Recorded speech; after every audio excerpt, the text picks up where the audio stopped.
this is what I come back to from making coffee. How did he get... That's weird. That's weird. By the way, my camera's still messed up.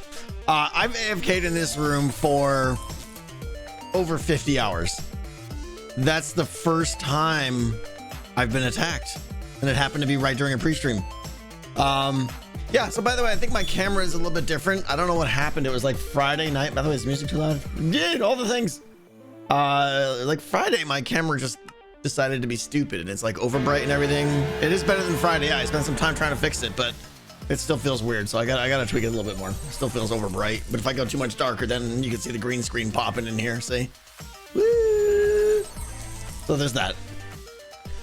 I don't know what happened to it. Like, cause when I first got the camera, I was like, plug in, go. And I was like, this is perfect. I didn't touch anything. And now it's all weird. Hi everybody. Happy Tuesday. Happy Tuesday. I don't remember what day it is. It is Tuesday, right? Yeah. Because we recorded Limited Life yesterday, which was fun as always.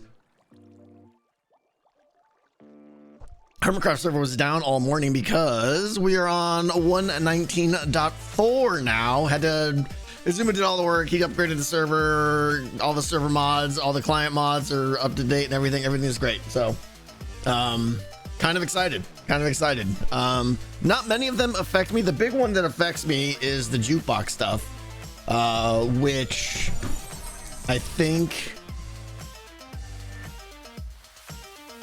Yeah, oh my gosh. Thank you, 25 gift subs. I have other people to thank too. You guys are incredible. 20 fucking guh. I know, right? That's what I need, Evil. I just need the audio. Guh. Thank you. Thank you, Thea. 25 gift subs. Laura, thank you for 33 months. Hunter, 8 months.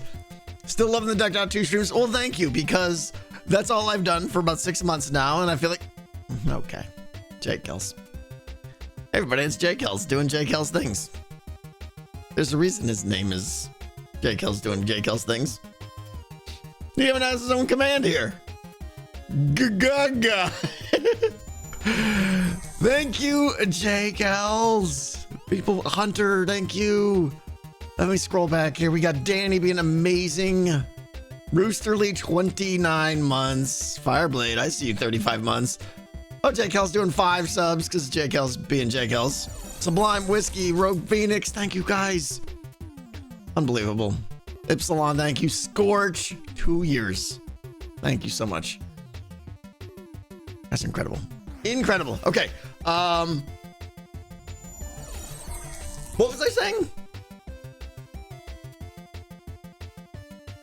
I don't know. Smack the microphone. I don't know. Anyway, yeah, little zombies attacking me in here. So that's weird. That's weird. Oh, the update. Yeah. So the only thing that really affects me about 119.4, I think, is the jukebox stuff. Previously I was, in fact, let me go check that out because I want to go see. Cyberaxix, thank you. Where is my jukeboxificator? Right here.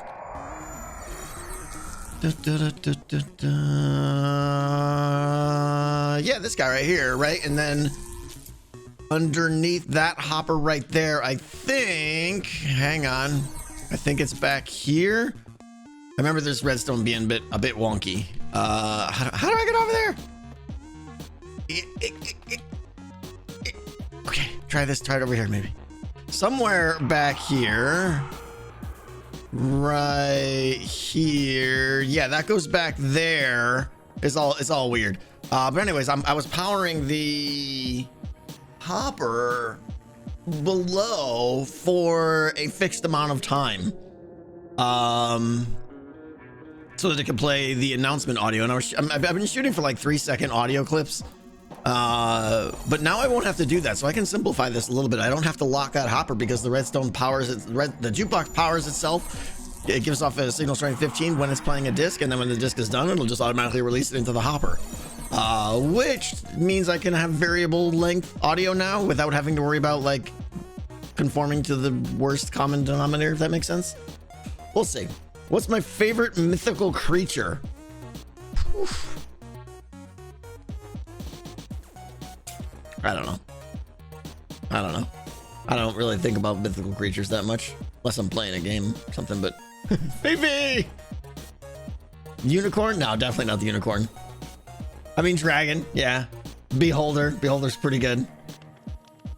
Yeah, I mean, I get into D&D stuff all the time, of course. Did you see D&D Minecraft Marketplace? No, I saw a lot of tweets today about D&D Direct. Is that related? Yeah, griffins are pretty cool. I need to catch up on this. Oh, the D&D Minecraft. Sorry, I didn't actually read the words that you typed on my screen. Yeah, there's gonna be a crossover between D&D and Minecraft. I don't know. Is it for? I assume it's just more Bedrock maps. I'm not sure.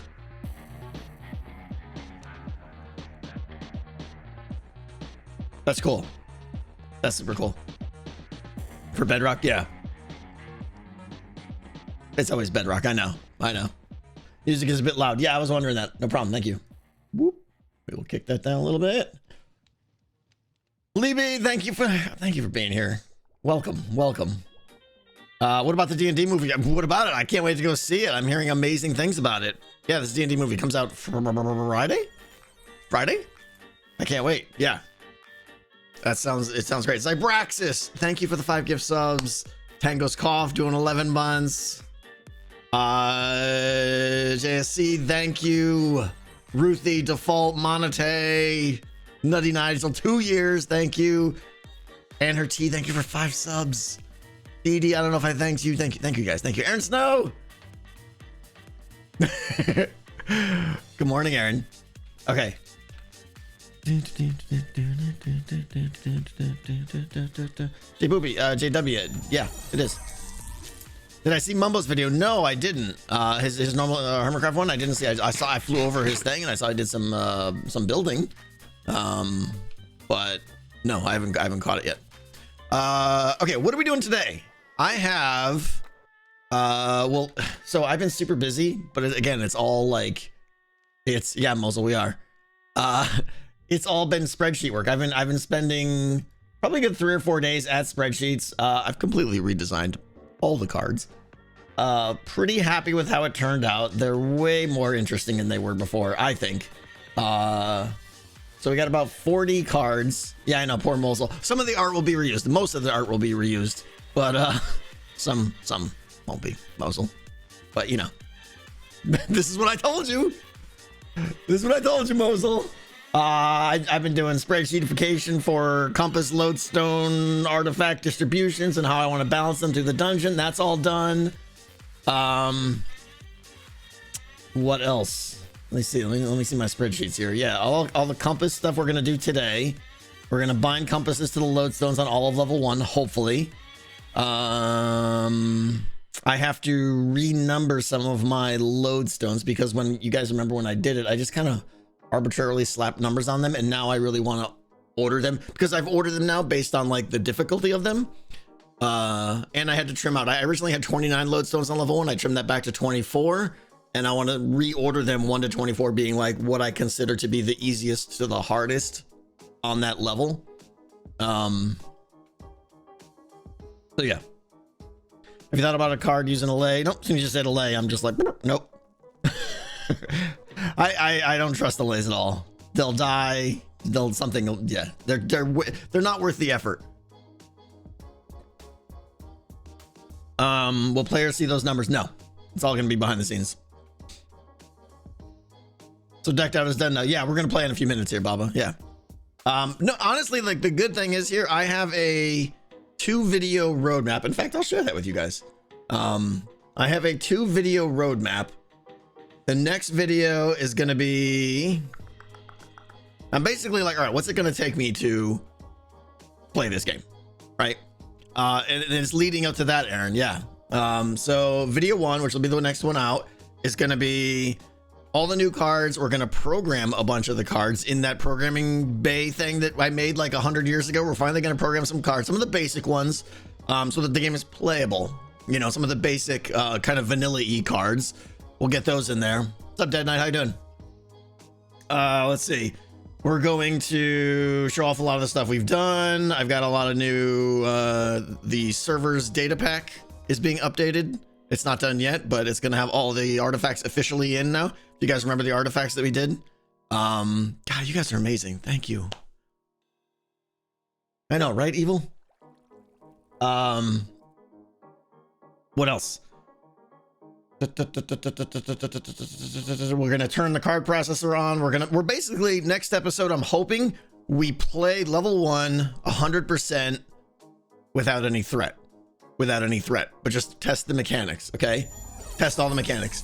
The video after that is gonna be, and I've already done a lot of work on this, is gonna be getting Ravagers and Evokers into building the system to modify the raid farm to pull Ravagers out. And then I've got a system to separate, which is kind of cool, a system to separate the Ravagers and the Evokers.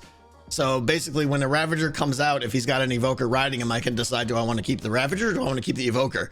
And kill the other one and split them out so that I can send Evokers to the dungeon or send Ravagers to the dungeon in a different place. Joel Rachel, thank you so much for all the raids recently. I appreciate you. Thank you, friend. Thank you.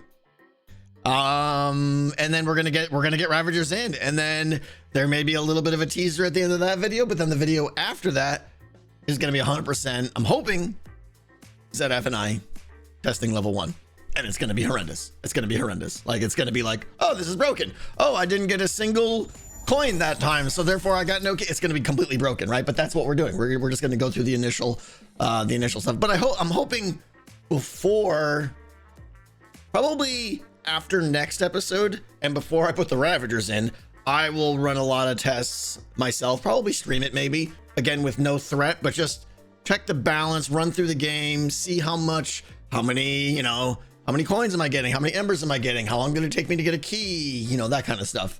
So we'll do a little bit of that too. There's gonna be tons of things that are totally off balance. I'm hoping there's not too many bugs. I mean, there will be. But what I do expect is a ton of off-balance stuff. It's just way out of whack, but that's fine. And then I've got a list of topics today. You guys saw my tweet. I have a list of topics that I want to talk to you about. 1, 2, 3, 4, 5, 6, 7, 8. 8 things that are pretty cool.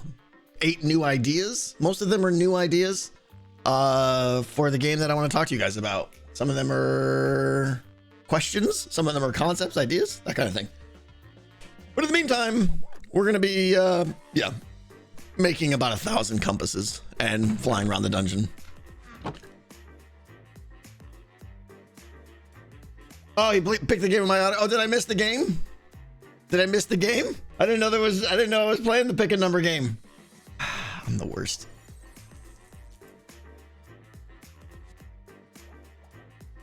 Evil. You chose poorly. I'm actually pretty cool too.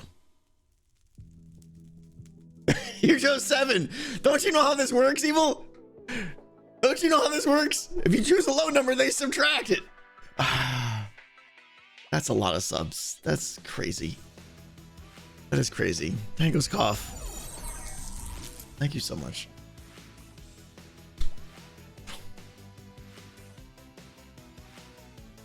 How long do you think this lodestoning is going to take? Probably most of the stream. I don't know. We'll see. The real question is, and I don't know the answer to this, and we're going to find out shortly, is can I bind a whole stack of compasses to a lodestone at once, or do I need to do them individually? At this rate, very long. Yeah, we haven't done anything yet. Sammy, thank you. Not the squirrel. I love your name. Thank you for 3 months. K-Town, Alley Cat. Thank you guys. Okay.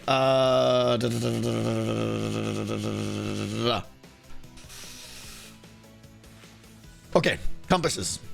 Let's clean up inventory here a little bit because we're going to need a lot of space to do what we're doing here.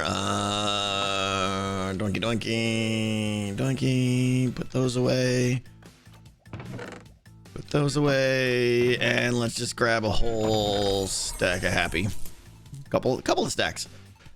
Get rid of those. Let's grab a bunch of redstone. Let's just grab a whole stack. You can compare the whole stack. Okay, great. That's going to be amazing. That's going to save a lot of time.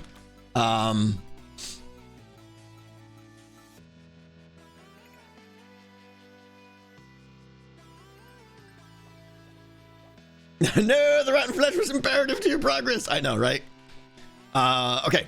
So first things first, let's make some compi. Yeah, there it is. Hi. Okay. Staggity. Donkey. So here's the thing. The hard part about this is I have to bind the compasses to the lodestone, but I obviously can't label them to what they're bound to. So I have to stay very organized. Otherwise, this could be disastrous. By the way, this is a fresh new install of the game, and I keep feeling like I'm in moody mode. And I don't know, when I go to video settings, I get all this nonsense of whatever it is. Something begins with an S. And is there like a moody option in these settings? Quality?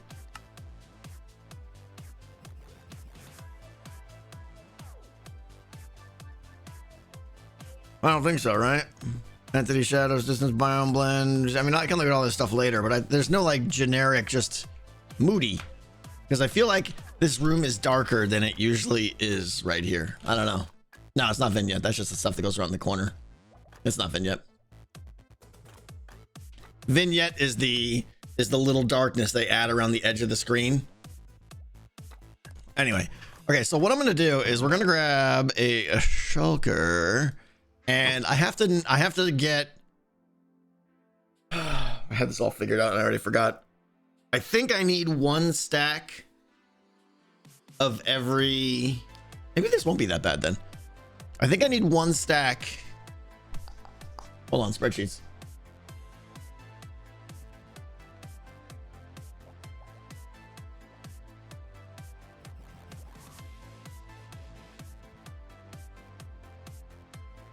Go to the compass difficulty one, and then yeah, okay, it's not, the compass is 1 to 1, so a stack of compasses for each lodestone should be good, I think. To the spreadsheet. So I think what I'm gonna do is just use this and be like, this is compass 1, 2, 3, or for lodestone / compass 1, and just go in order here, and then that way I'll know which dropper to put them in upstairs when we're done.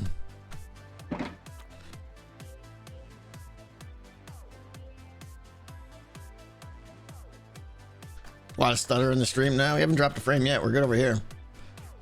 Okay, so let's make, I mean, let's just keep making all the compasses. I think that's pretty much where we're at. Doink, doink, doink.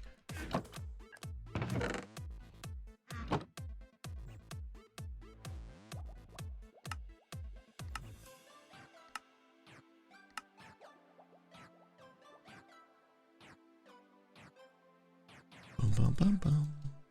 Boom, boom. It's crazy how many compasses we need. That's only 1,500 possible runs. Mosul doing the math, of course. I don't know how you figured that out, Mosul. I feel like you might even be missing a factor because, well, let's see. I don't know. I'm not going to do the math. It's a lot of runs. It's a lot of runs. Are all lodestones in and currently numbered? All the lodestones are in.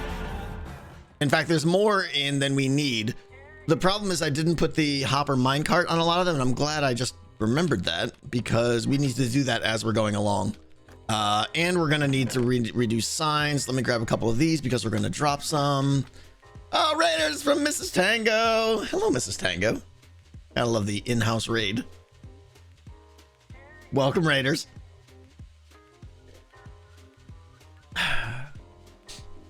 Coming from the better half. Yes.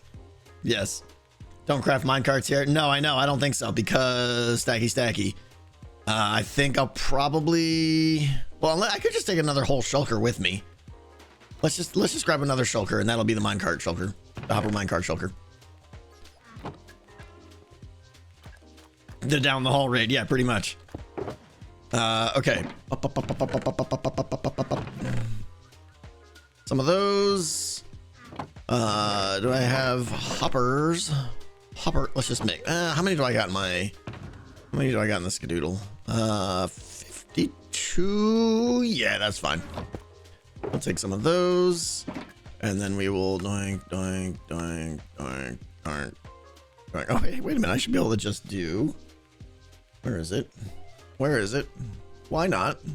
Go into there, go into, hit that, come back over here and wait for it. That didn't work too well. Oh well, I thought it was gonna blast through them all. Instead we will do this. Yeah, fancy sign editing. Yeah, I'm actually pretty excited about that. I think that's a great feature. Front side, left side. I like the waxing thing, all that stuff. Oh, did I not have the crafting table? Boop. Anyway, doesn't matter. Okay, hey, look, more iron. I'm pretty sure I have a lot of iron here, but I'm pretty sure we're gonna like run out of iron because everything uses iron. I mean, I got all these hopper mine carts. I have all these compasses. Everything uses iron nuggets for all the items in the game. So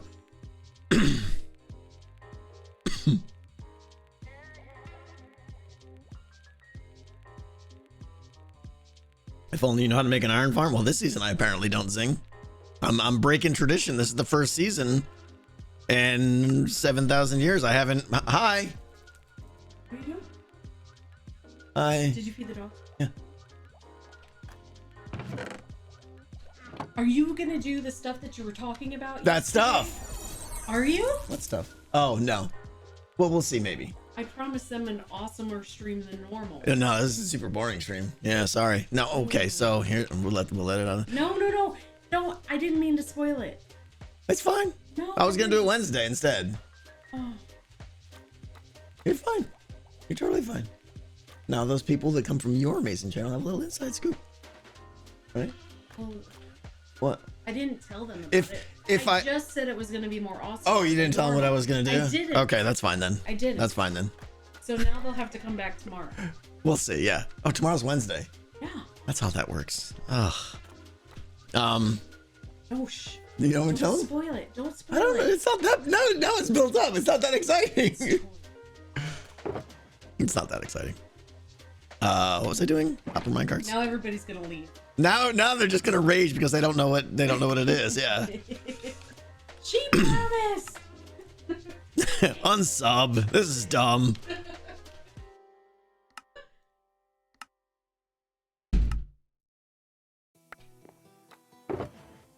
Now we will get to the thing that I wanted to do. Currently raging. We will get to the thing that I wanted to do if we happen to somehow finish this. But I mean, let's be honest, you know, this is a lot of work.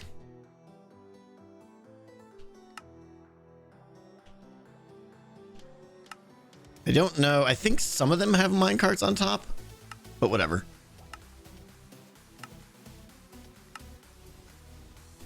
Clicky, clicky, clicky. Okay, that is probably enough. That's already what, 20 something or anyways, yeah. Okay. Hockey stream? Yeah, we were just gonna go to the rink and stream hockey right now, yeah. I haven't played hockey in like a month and it's making me super sad. Okay.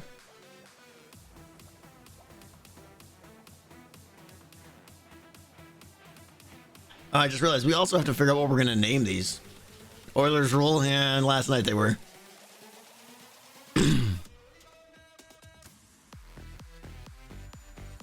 Cybraxis, thank you.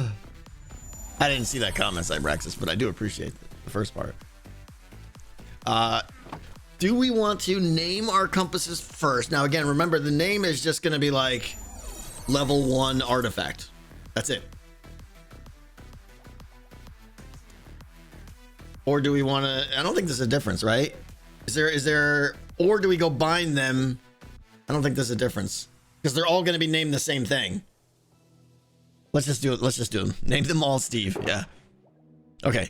Give me this. And you will be the official stacks of compasses. So let's go try this. I've got some signs here for the ones that I drop. I'm going to break off all the signs. I got to go to my super amazing map. made by Ori. And we're gonna start renumbering. Like I got my map there. My map has all the numbers on it, and then I gotta go to my spreadsheet to find the number and what number it's going to be, and it's weird. Don't forget the anvils. Well, again, I don't need the anvils if I'm not gonna name them until I'm done, right? My current plan is to just get them all bound and in the shulker box, and then I'll just rename them all. It's pretty much connect the dots, didn't I? Yeah. Are multiple compasses called the compi? I think so, yeah. That's what I called it before. Can you name them first? I could, but I don't know. It's no difference. Okay. I need a little bit of brain power here. Hang on. No, I need to go over here to the Lodestones tab. Okay, so number 6 is now number 1. Oh, this is gonna be interesting. Let's put the hoppers back.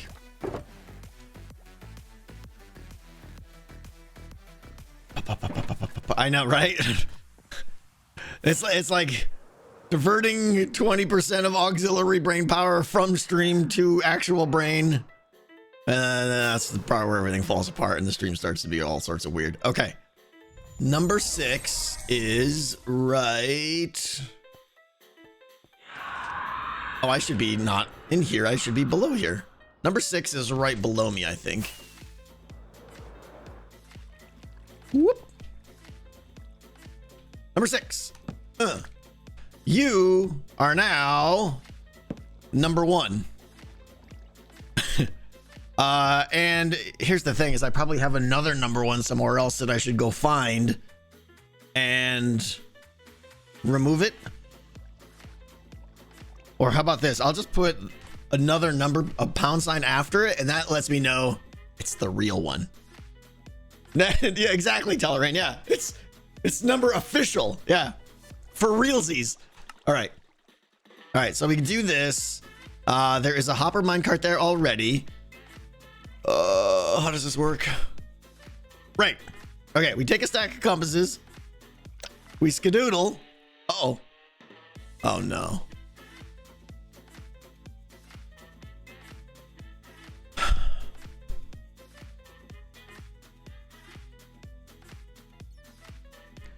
Can only do one at a time.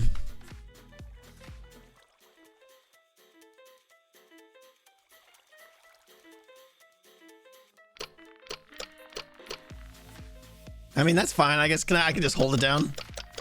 It's not that bad, I suppose.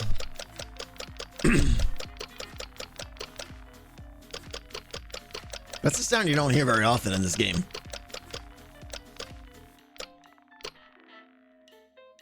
Rename first? Why? Now I've got a whole stack that can be renamed together, right?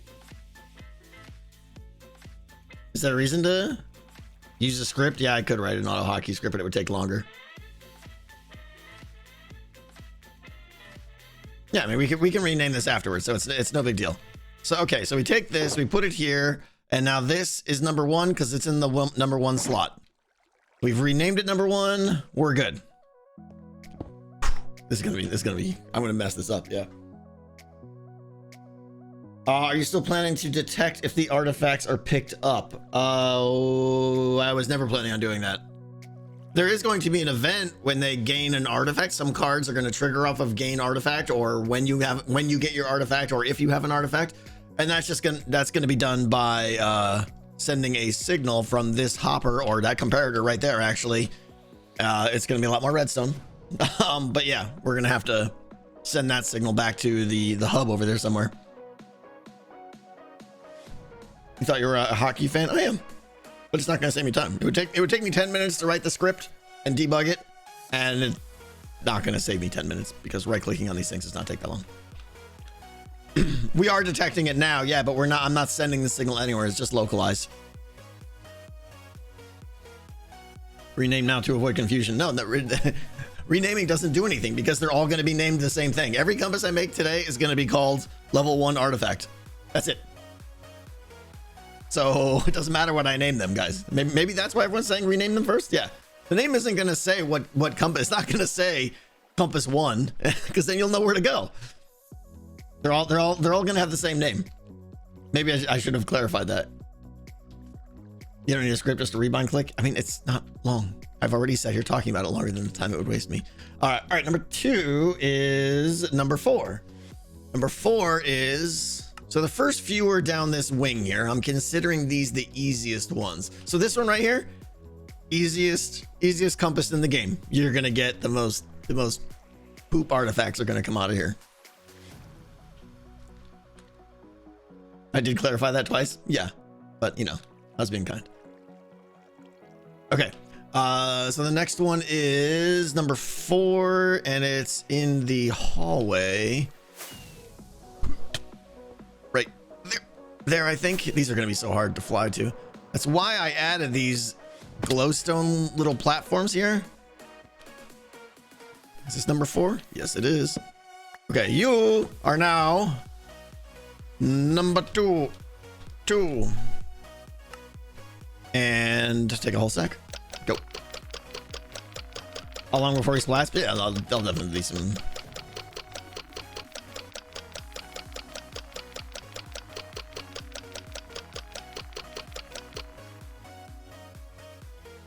Okay. Throw that down. That is the number 2 one. And we're good. That noise is awesome. I know you don't see that. You don't see that noise. You don't hear that noise a lot. All right, number 3 is, wait for it. Number 3. It is right there somewhere. It should be right around here. Where are you at, number 3? I see. Oh, there it is. That's it right there, I think. No. It should be really close here. Where is it? Oh, there it is. Right. No. Oh, I didn't bring any blocks with me. I'm gonna guess that says, how about we just do this? Boop, boop, boop. Number 3. Okay, good. You. And that's why we brought more signs with us. Oh, it's right there. Okay. How about we don't put it here where it's impossible to read, and instead we put it. Did I drop it that time? No, it's up there again. And how about we put it over here? Number 3. And race I go. How goes the Dungas and the Doinkers? The Doinkers are great. The Dungas not so good today, film guy. You know, we have our ups and downs.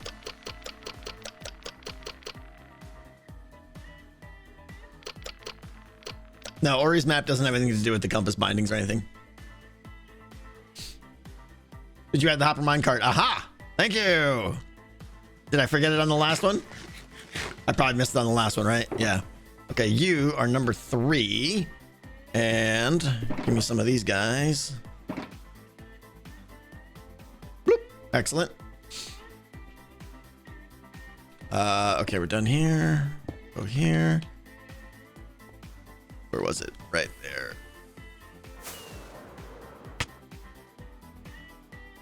Yeet. Yeet. It's getting so impossible to fly around in here. Where is this one? Nope.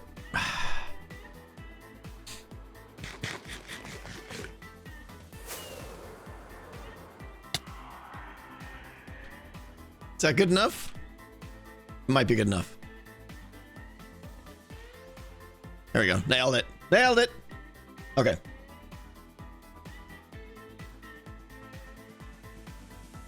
Can you join my server? Sure. Hop on in. Okay, number 4 is 13. Where's 13? Really? I guess that one's pretty easy. All right. I gotta go by my... I'm not going to have streamer brain override non-streamer brain. That would be a very big mistake. So non-streamer brain has said that the one inside here is the next most difficult. Have you tried this new feature called Ender Pearls? Nah, it's a fad. It's like the internet. Why did I come inside? I do this all the time. Okay. Right. I want to be right there. Maybe we just break through the floor a little bit. Maybe we just break through the floor. Maybe we just break through the floor. Oh, look at that. He's amazing. How does he do it? Mad, thank you for the piece of pie. If the game only knows that any drop-off station has been triggered and the stations themselves are unfiltered, how do you prevent someone dropping a level 4 compass into a level 1 station? I don't. And that's fine. We can talk about that. Way back, I mean, this is the same drop-off system I used in Decked Out 1. To my knowledge, not a single person cheated the entire time. I don't like this. This is super cheatable, right? Super cheatable. But here's the deal. I'm going to just say straight up to the hermits. This is one of the times where I'm just taking the honor system, because to do this right would require a ton more redstone, and it's just not worth it. These little compact drop-off units, I mean, I have to make over 100. I have to make 80 of them. It needs to stay super compact. So this is a case where I'm trusting the hermits, and I'm going to say, listen, guys, the game is cheatable. Don't do it. Put the compasses where they point, and that's pretty much it. However, I can tell after the fact if someone cheated. I just can't prevent them from cheating. So every once in a while, I can come in here and check this barrel, right? And if every compass in here doesn't stack and doesn't point to this lodestone, someone cheated. DA1 had a filter, I think. I don't think it did.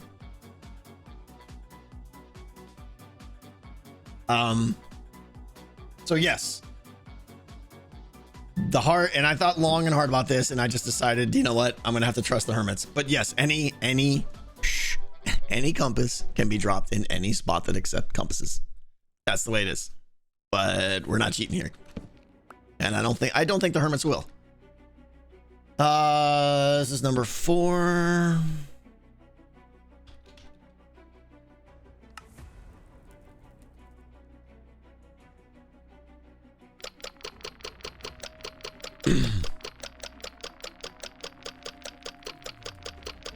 It would make for a very uncomfortable situation if I came in here and saw a bunch of cheaty compasses and I had to like have that chat on Discord with the hermits.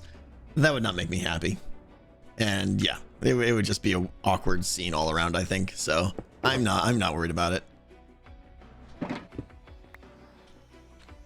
Okay, number 4 is done. Number 5 is number 23. Oh, okay. You guys are gonna get to see some of the hidden places here. That's when Papa Tango comes out. Yeah, pretty much. Yeah. Replace the floor block. Of course I'm gonna replace the floor block. Why wouldn't I replace the floor block? This one, I don't even know if I can get to it. Let's see. You know what? It's gonna be easier to go in through the bottom. Hang on. I was watching back one of the previous videos. Well, and it was like, wow, remember when this was just a nice big open space and I could just fly in here and everything was great. Those were good times. I should get some ender pearls. Yes, I should.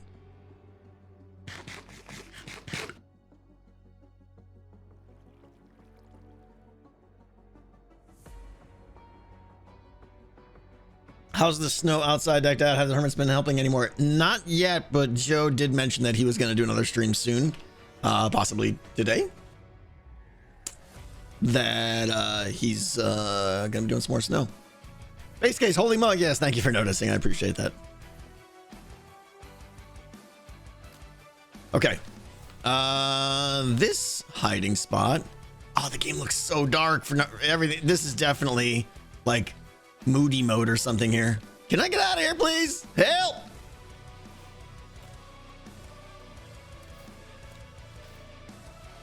Yeah, this definitely is super dark. Is it general? Options, video settings, general, brightness, 50%. 100% bright. Thank you. Go away. Apply. There we go. That's better. Okay. Thank you, guys. Moody is great, though. Moody is great, and I would like the players to play on Moody, but I don't want to build on Moody. All right, this one is back here, guys. Skadoodle. Oh, nailed it. Well, sort of. Uh-oh. Wait a minute. Wait, what? Who designed this one? I can't get a minecart on that.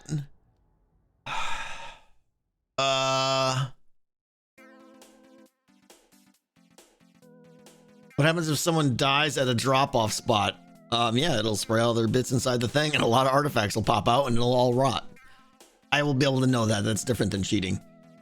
Yeah, we either got to go one block higher or put a slab down here. Doink.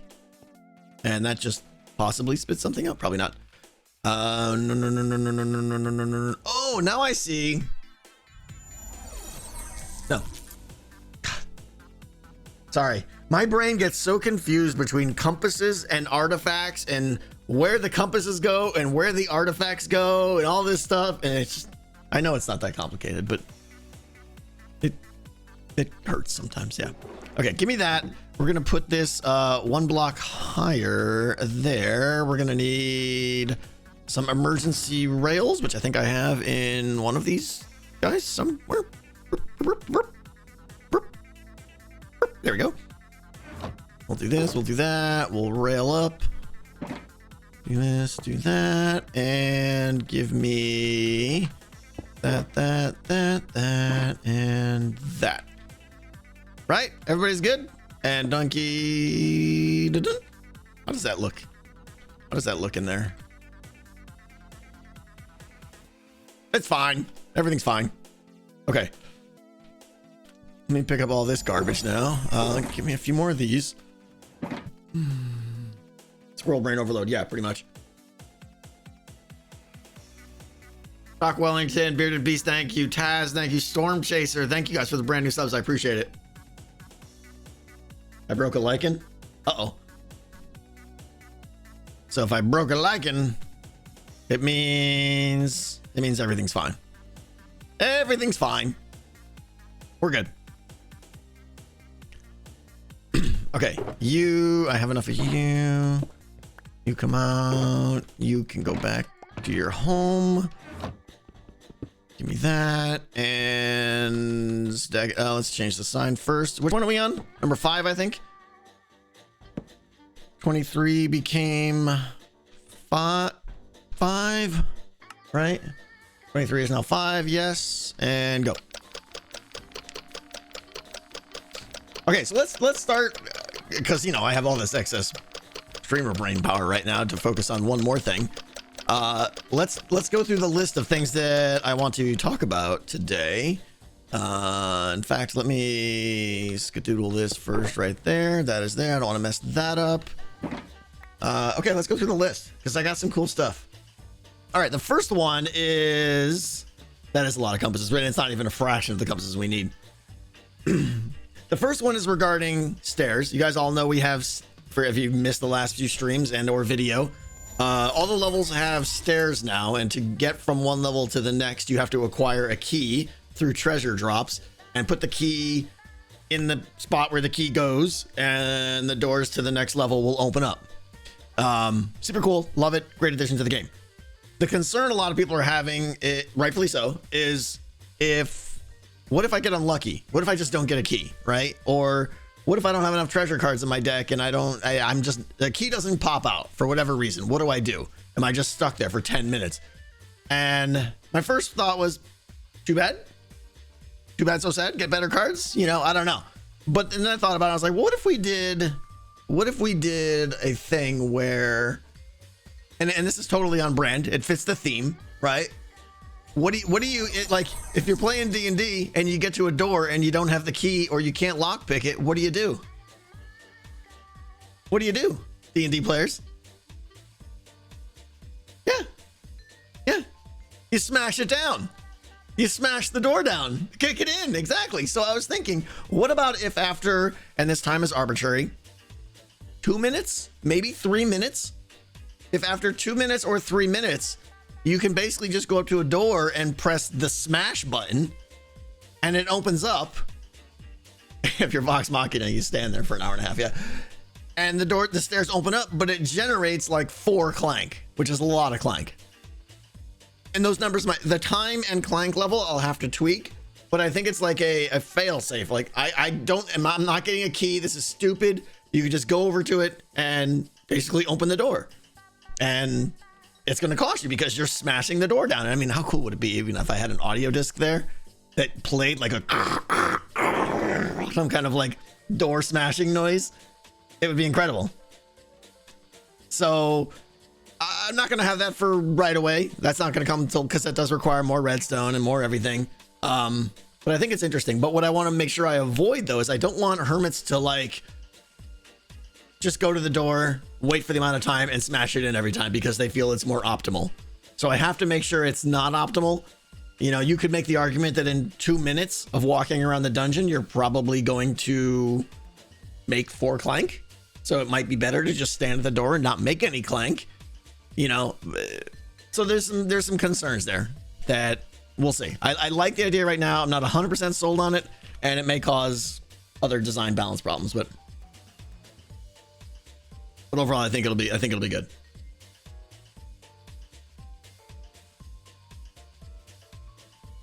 But breaking the door should create clank. It's a loud activity. Yeah, that's the plan, film guy. What about a cobble gen instead? Hand breaking? Oh, no. That would be way too much redstone. It'd be a pain, and yeah. It is busy over there, Uriel. Yeah, it is. So a lot of this stuff, you know, we'll think. Only stand onable? You mean the stand? Are you assuming it's the pressure plate noises? Is that what you mean? Yeah, you can't just go there and do it right away for sure. There's no matter what the clank is, I won't let someone speed run through it and just smash the door down right away. There's gonna be a time. Oh, okay.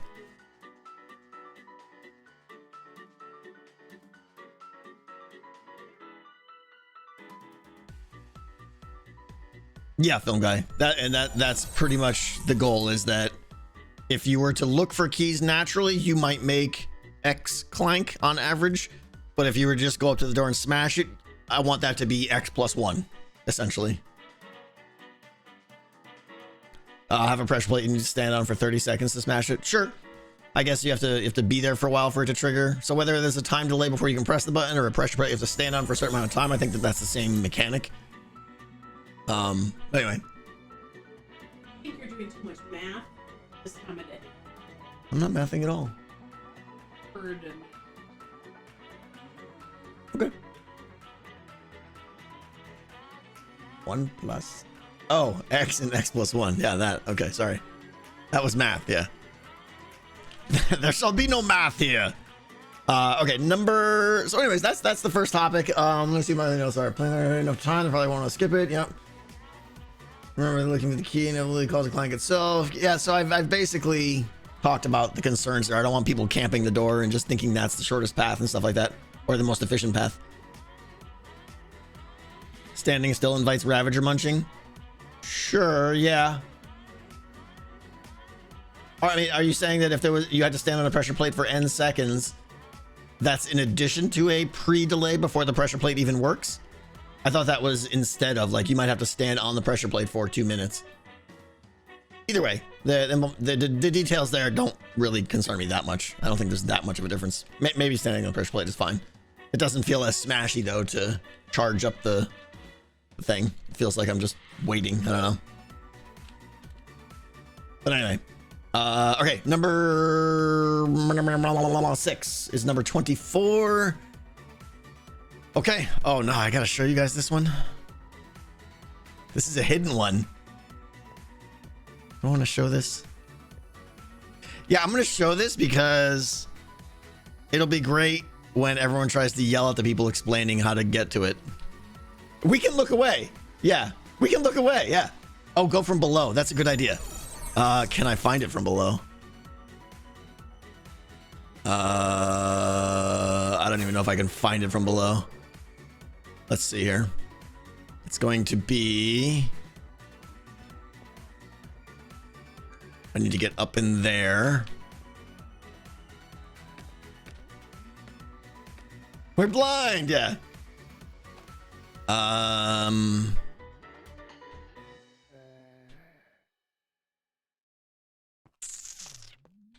It's around here? Question mark? Oh, maybe that's it. Yeah, there it is. There it is.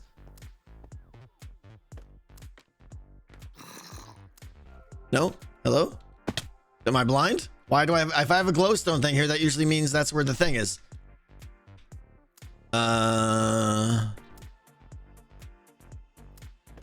It's around here?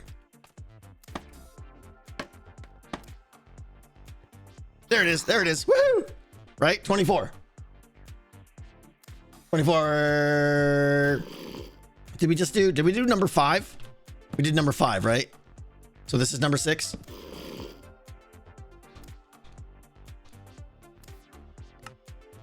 '24 is 6. Yeah. Okay. Boom. Let's throw a skadoodler on there and give it some of this.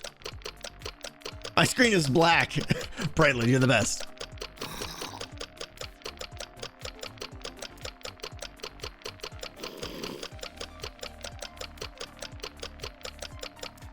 There are kids in the background, yes. Okay, right. 1, 2, 3, 4, 5, 6. We're still doing good there. Close that down. Sign good. Everything's good. Okay, number 7 is number 26 inside the crypt.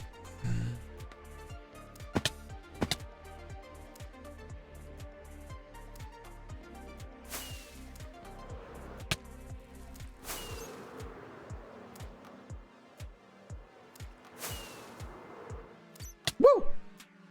Right here. And why did I fly up here? I should have been down below. Yeah. You can turn your eyes on now. Yes. Everyone who is had your eyes closed, you may open your eyes now.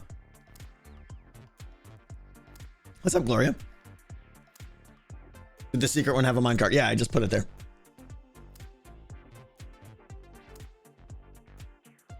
We did this one already. We did, because I'm on the wrong side. It's over here, everybody. This one, right? 26 is 7. This one should be right around here. Oh, look at that. Okay, so we need a skadoodle thing, and we need drop down here. You are now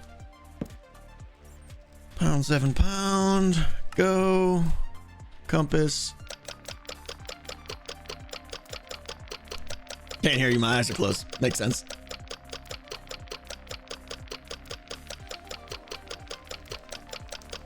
Bum, bum, bum, ba-dum, bum.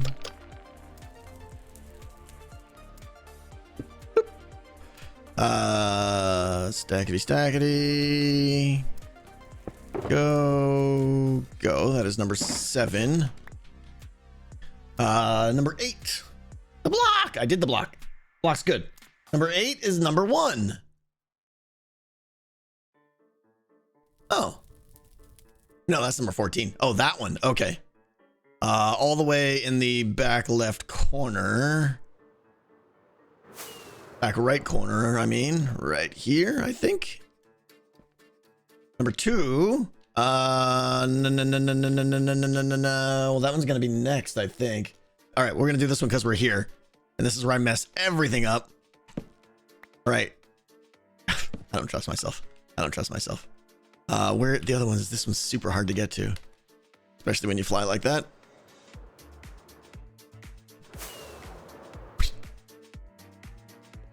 You are 14. Nope. Oh, that's it right there. I think right here. Yes. Okay. Number 1 becomes number 8. Pound 8 pound. It's got a thing on it already. Oh, even got bonus stone. Give me some of this and that.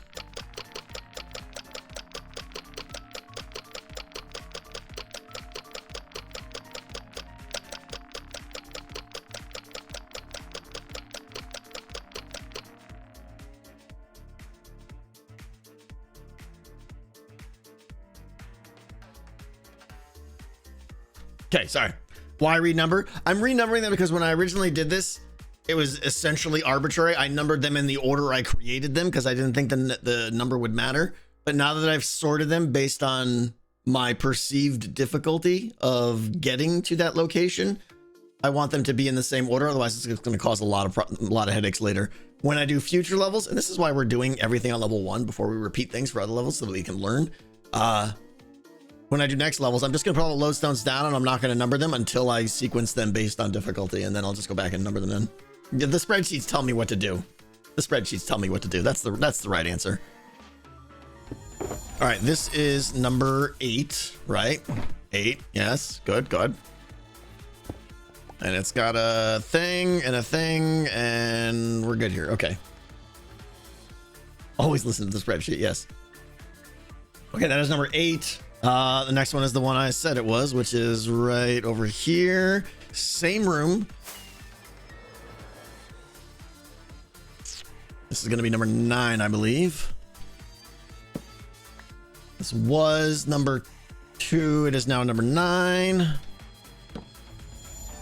Pound, 9 pound. Go.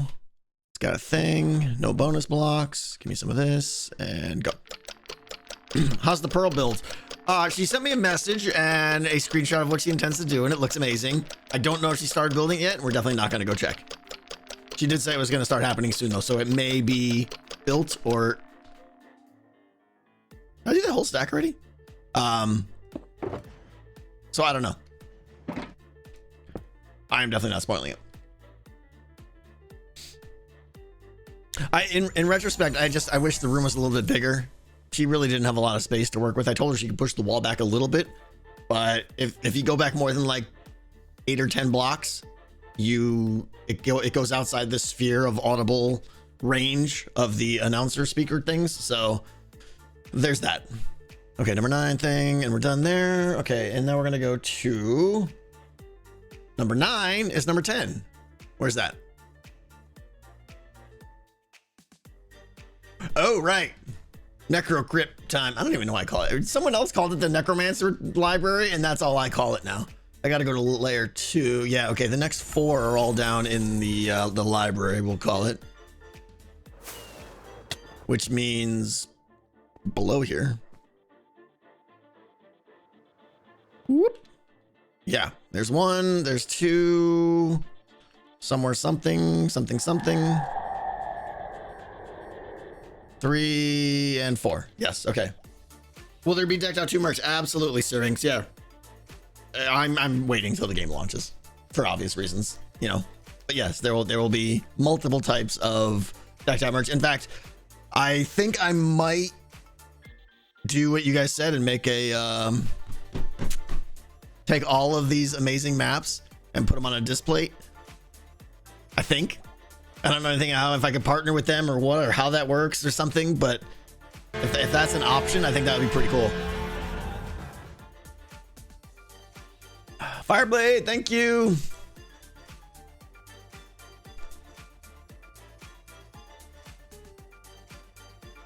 No, I did not know that. Are you trolling me right now? And how much of those spreadsheets have you heard about Microsoft is adding in AI to Microsoft 365? I don't use any Microsoft tools. I haven't in 20 years. So it has a companion mode, meaning I feel like this is a joke and I haven't got it yet. Hold on. So it has companion mode, meaning it will read all the information and can break down all the information when you ask it questions. I didn't see a joke in there. So is that real? No trolling? Okay. Yeah, it's scary how much AI has exploded in the last year. Really, even like 3 months. End times are coming. End times are coming. What's up, HW? We want a decked out hockey jersey. Oh, that would be amazing. Okay, first one is number 9, which is that guy right there, I think.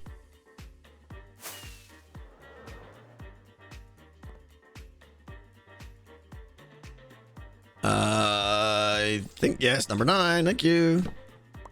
And number 9 is now number 10, right? Yes, done. Minecart, go, extra bonus things, compass. The Terminators are near, yeah. Clippy, I see you're trying to build decked out. Perhaps I could be of assistance.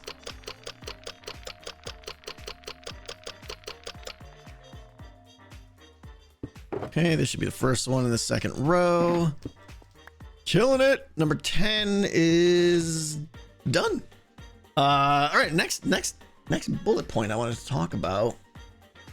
Oh, this is a minor one, and I don't know how I'll pull it off yet, but I've been doing a lot of thinking about, you know, how to stop the min-maxers in the game where they're like, and one of the things I'm concerned about is I'm going to play easy level I'm gonna go in and get the stupidest, easiest artifact the game has, which is trivial because I'm amazing and I have a great deck of cards. And then I'm just gonna sit in a corner for half an hour and collect treasure and frost embers, and then maybe leave after I get tired of that. Like, that's something that I really need to stop. Couple ideas that would be your strat. Yeah, exactly, Dead Knight, right? So that's not something I want to happen. So I think first and foremost, a good initial stop to that is that you can't collect more frost embers than the value of the artifact that you hand in. I think that's a good compromise. I don't think many people, like, if you do a run down to level 3, you're going to get an artifact that's worth somewhere in the 30 to 40 ember range. And I don't think people are going to get more. If they're playing the game right, I don't think they're going to get more embers than the value of their artifact. And if you're on level 1, your artifact might be worth 10 or 12, and that's probably all the embers you're going to get. So I think that's a good balance of still allowing you to play the game and stuff without just allowing it to be totally abused. So I want to do that, but I'm not sure how I'm going to pull it off yet. I think it's going to be in the room outside where you, like, the room when you leave the exit, it's going to be staged. The first room is just going to be drop your artifact in the box. If you curious if the debug screen has the XY location of the compass been bound. My what do you call it has it, Darian? My spreadsheet has the XY coordinates.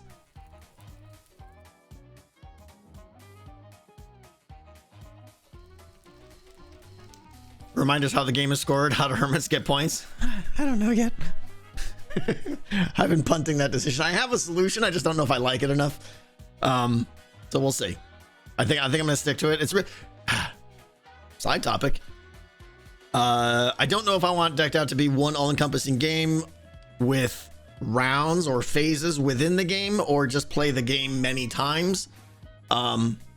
Still on the fence. And I know most people think they want it to be played many times, but I think the thing you have to realize is after the game is played twice, hermits aren't going to be inspired to start over again. I don't think.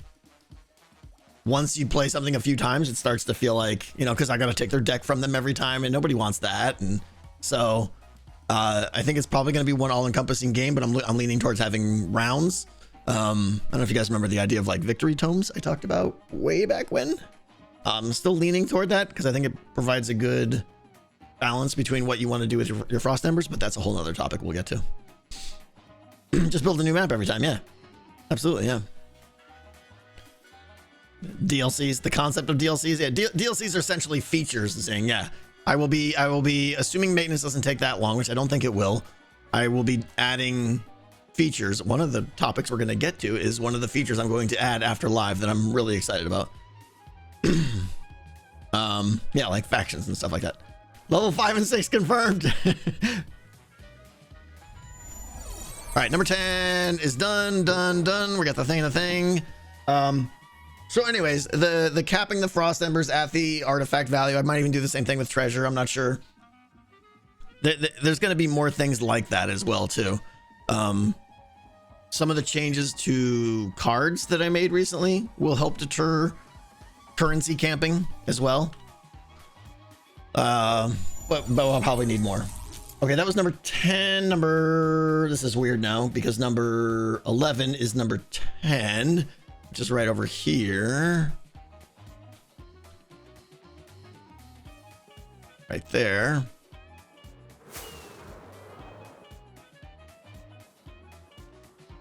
Where did it go? It's not that. It's right. Is it back here? Oh, I'm blind. Should it be right?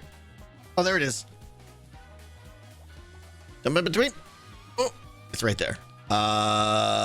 Okay, I'm gonna take that little skidoodle guy here and go up. Okay. You just passed it, yes. Powers of observation, unparalleled. Doink. This is now 11. It needs... Oh, we're out of minecarts. No, we don't. We're good. Everything's fine. Just need more of them. Da-da-da. Da-da-da. We are almost out of compasses, though. Let me put one of these up there before I forget. You're good there, and you're good there. Yeah. Level 5, the Spire's device for us. There will be no more maps. There will be no more levels after 4. Listen, I'm already quite convinced is too strong a word. Confident. I'm quite confident. How many people are even going to go to level 4? Here's what's going to happen. It's either going to be too hard and no one's going to go there, or it's doable but not worth it kind of thing. And we'll see. I don't know. Stephen Kramer, thank you for the piece of pie. How did you come up with the name Tango the Tech Variety? It's just a name. Etho Doc, Devin. Hey, I hope you guys are right. I hope you guys are right. I'm definitely building in a ton of incentive, right? It's not as good to do 2 runs at level 2 as it is to do 1 run at level 4. That kind of thing, right? There's certain things you'll only be able to achieve by going to level 4. For instance, you're going to need so many frost embers to buy some of the higher end cards that the only way to acquire that many is to get a top tier artifact, you know, plus embers on top of it to buy some of these cards. So if you're playing medium level, you're just not going to get enough embers that way. That's the goal, at least.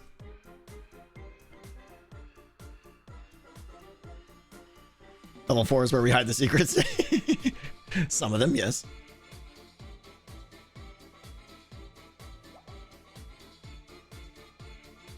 Yeah, Zing, you're right. But I think the difference is TCG is it's a versus game. So people are, you know, if you find something broken there, it's like you kind of take it easy on the guy and stuff, and that makes sense. But here it's a single player game and you're really pushing against yourself and what you can achieve. So I'm hoping that people will just push themselves and really try to, you know, accomplish as much as they can in a single run. The other random thought, and this isn't even on my list. The other thought, wouldn't it be fun? Because do you guys remember all the artifacts we did? We have an artifact for every hermit. Do you guys remember those? It was like many months ago now. They're coming in the data pack. Probably they'll get installed today. Mosley remembers them. Yeah.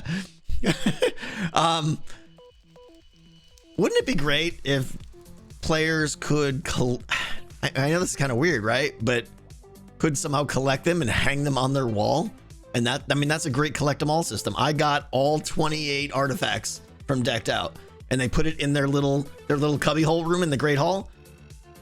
The problem is that means forfeiting the artifact for that round, and it means you can take artifacts out of the dungeon, which are weird. So I don't know. I might do like a copy of the artifacts that are like commemorative or something that you could take artifacts out of the, yeah, we want to avoid that, Doc. So I think what might happen is there might be a button in the shop that you can press that says, give me a commemorative copy of the artifact I just handed in. And then you can take it out. You can take that with you out. A souvenir. Yeah. Replica, whatever the right word is. And then you can hang that out. Cause that would be pretty good bragging, right? It's like, I'm just, you know, you're sitting back and you just got like the rows and rows of artifacts, and other people come by and they're like, I haven't even seen these artifacts. Like that's cool. That's what I want that Great Hall to be, is pretty much just bragging rights. No, I totally forgot if I did this one or not. Are these 11s? These are 11s, right? They must be. I mean, I could always just look at them, I suppose. Yeah, it's pointing right there. Okay, 11s are done. It's a compass check. I know, didn't I? I keep forgetting that I have that feature. All right, number 12 is number 13. Number 13 is number 12. So okay, this guy over here. Right. Get my bearings. Where am I? This one is over here.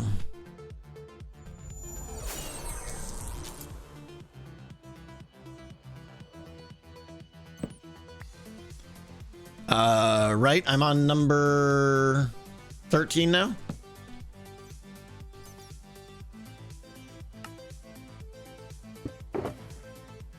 Nine, 10, 11. No, we're on 12. Oh, I did these backwards. All right, well then that can stay, because that's the one we want to go to. Right. Couldn't cut it. This is the one we want right here, I think.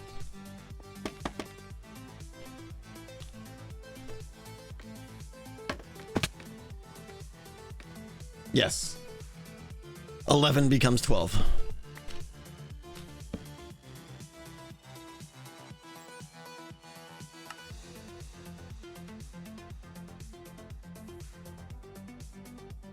Oh no! More compasses. All right, we're coming back to number 12. We got a compass up here.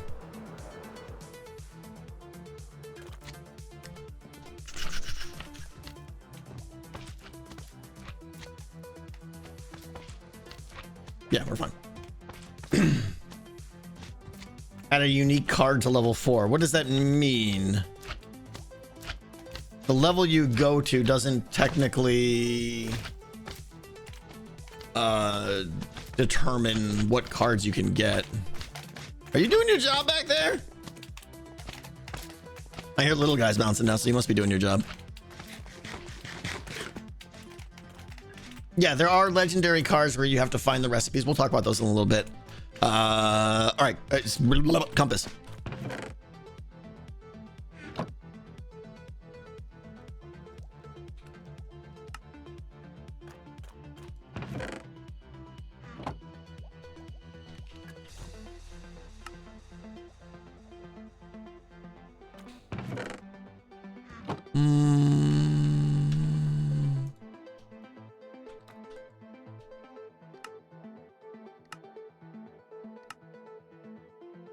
We need another 10 stacks or so, don't we? Because we're on 11, we need another 13 stacks. Yikes.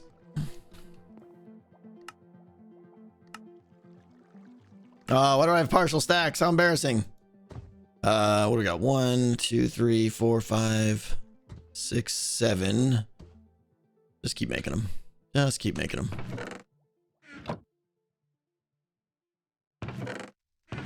That's not redstone. Take some of that. Yeah, I'm running out of... Let's put these back in here while I clean up. Okay. Do that, do that, do that. 1, 2, 3, 4, 5. 5, 6, 7, 8, 9. We need a few more. Last one wasn't a full stack. I haven't put any half stacks in the chest yet, right? This is all fine. Yeah, okay. Which Diablo are you playing to scratch your air? Which Diablo am I playing? None right now. I mean, I was playing D4 the last 2 weekends, of course. I'm gonna play either a sorcerer or a necro in June when the game comes out. It's already pre-purchased.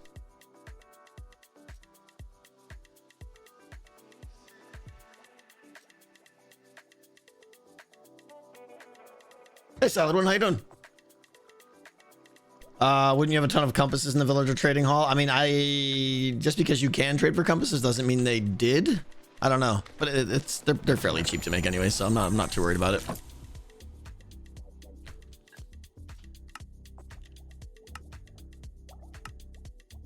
Okay. 1, 2, 3, 4, 5, 6, 7, 8, 9, 10, 11. Couple more. Couple more.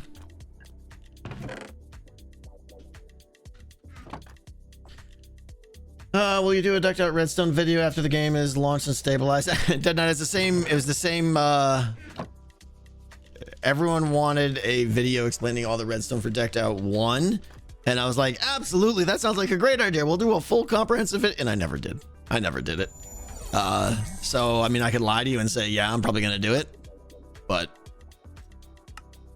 the reality probably won't happen.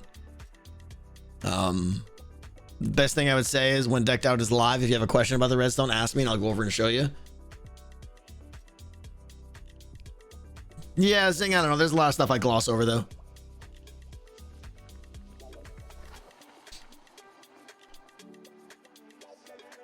Oh, it does, Lou. Thank you so much. I appreciate it. Yeah, maybe that's a good idea, MC Woods. Yeah, maybe there'll be a stream where we're just like, all we're doing today is talking about the Redstone. If you have questions, I will pretend to know how it was done, and I'll just, you know, call in Mrs. T to explain it all, as usual. Okay, I'm gonna pretend that that's enough. Oh. Calling beat-ups, yeah. Wonder if it's possible to see the card release timing system with the etho clocks. There's no... Oh, that. Yeah, that's one of the things I definitely brushed over is the card timing system. And it's actually a lot more interesting than... Is Tango real? No. I'm just an AI. It's a lot more interesting.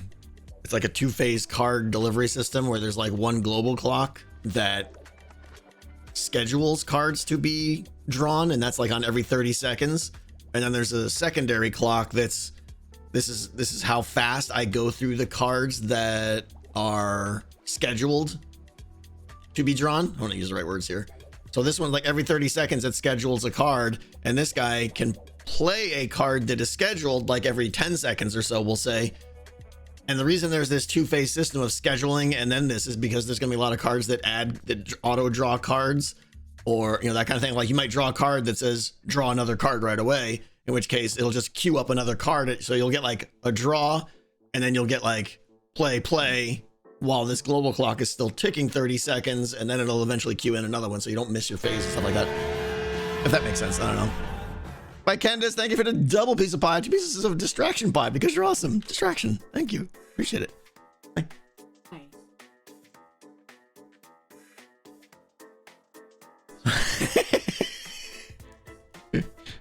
I like how Evil Notion is now writing scripts in his donation messages. Seriously. Evil, listen, man, I only got so much, right? When I'm in the middle of a thought, bombs going off, they don't matter. I mean, they matter, but I can't hear them. I understand that we don't hear the goal sound very often. we don't, not in this house, yeah. Evil Notion with a piece of pie, shakes uncontrollably. Hey man, you got any more of that Diablo 4, man? Hook me up, I'm good for it, I swear. Sir, you're gonna have to wait till June. Calm down.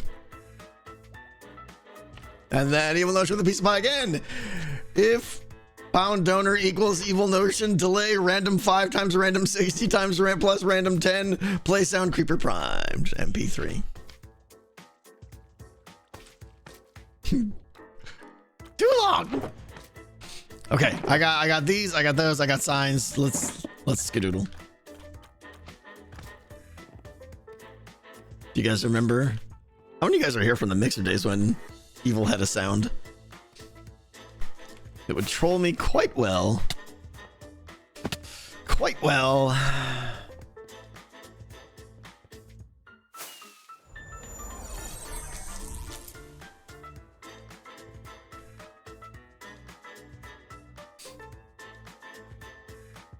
It was pretty good, yeah. Would you clip XB's chuckle and hide it randomly throughout the 4 levels? I mean, that's about 6 hours of work for chuckle. I don't know. I am considering doing the Scar voice thing. I think that's a good idea. All right, we didn't do 12 yet, right? 9, 10, 11. All right, let's do some 12 action here. When you're holding a rocket, it makes it look like you're wearing a red hat. Or is it that when I'm wearing a red hat, it looks like I'm holding a rocket? Because that might be the case in this household. 9, 10, 11, 12. And Skadoodle and 12, we're good. What was the Scar's voice? I'm thinking about... Oh, hold on.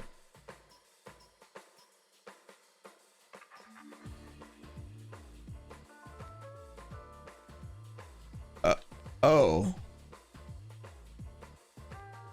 Hold on, Zuma.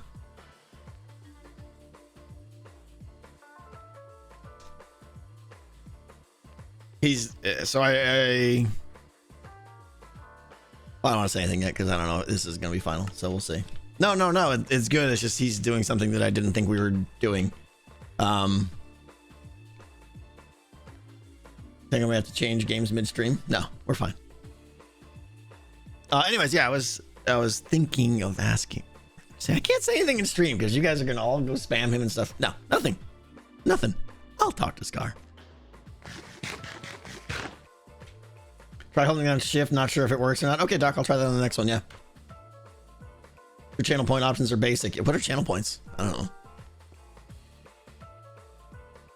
Can't be bothered. Chaz, thank you for 37 months. And Buttstown. Listen, if you guys are trying to figure out where you want to go on vacation, the answer is Buttstown. Buttstown with a brand new sub. Thank you, Buttstown. I'm just going to say Buttstown a few more times. Buttstown. All right, that was number 12. Dang, you have to read this. There, I read it. Number 13 is number 12. That's the one over here now that I started to skedoodle. Oh, nailed it. And it's already pre-numbered. We're going to go put a thingy up there. Quit your clanking. You're going there. You're going there. And shift. Shift harder. No, doesn't work. Nice music, free gaming.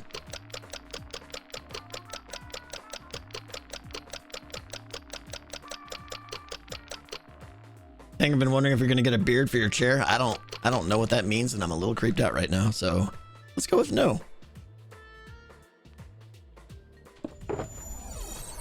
Boom. 13. Pick you up. Okay, 14 is a 25. 25. I gotta turn on my upper layer again. 25. Oh, we're going to the left side. Let's see. Can I? There's no way I'm gonna find it over here. Oh, hey, not like that.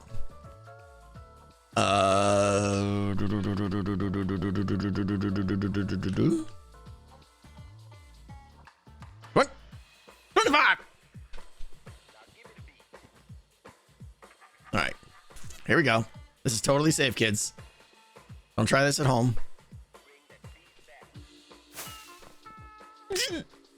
Nailed it! Precisely where I wanted to be. Sort of. Okay, 25 becomes 14. Go pound. Okay. Some of those. Do that. What's up, Hermitch? Tango Fireblade knows what he's talking about. I mean, not really. Cable Guy, 34 months.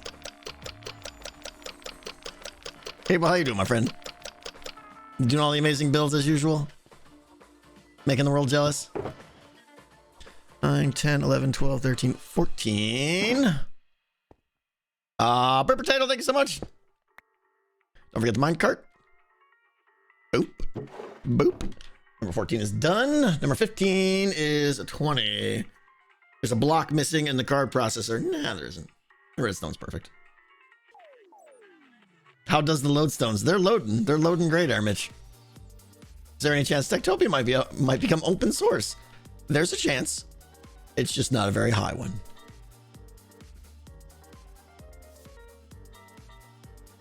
But 15. 20 is, oh, that's the one. Let me just double check. I'm pretty sure I know which one this one is. The lower level. Yeah, it's in the side hallway over here. I think it's that one right there. Nope.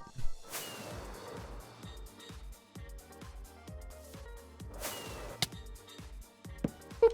Nail it. 20 becomes 15.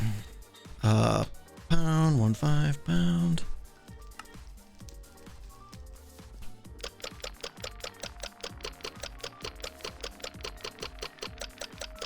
You still haven't shown off the diamonds that you didn't get in the cave of level 3? What?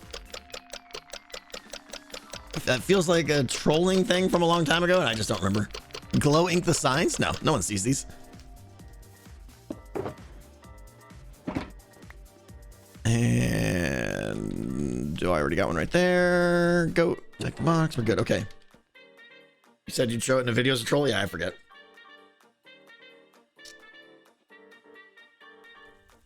Is the compass station that used to be number 27 fixed?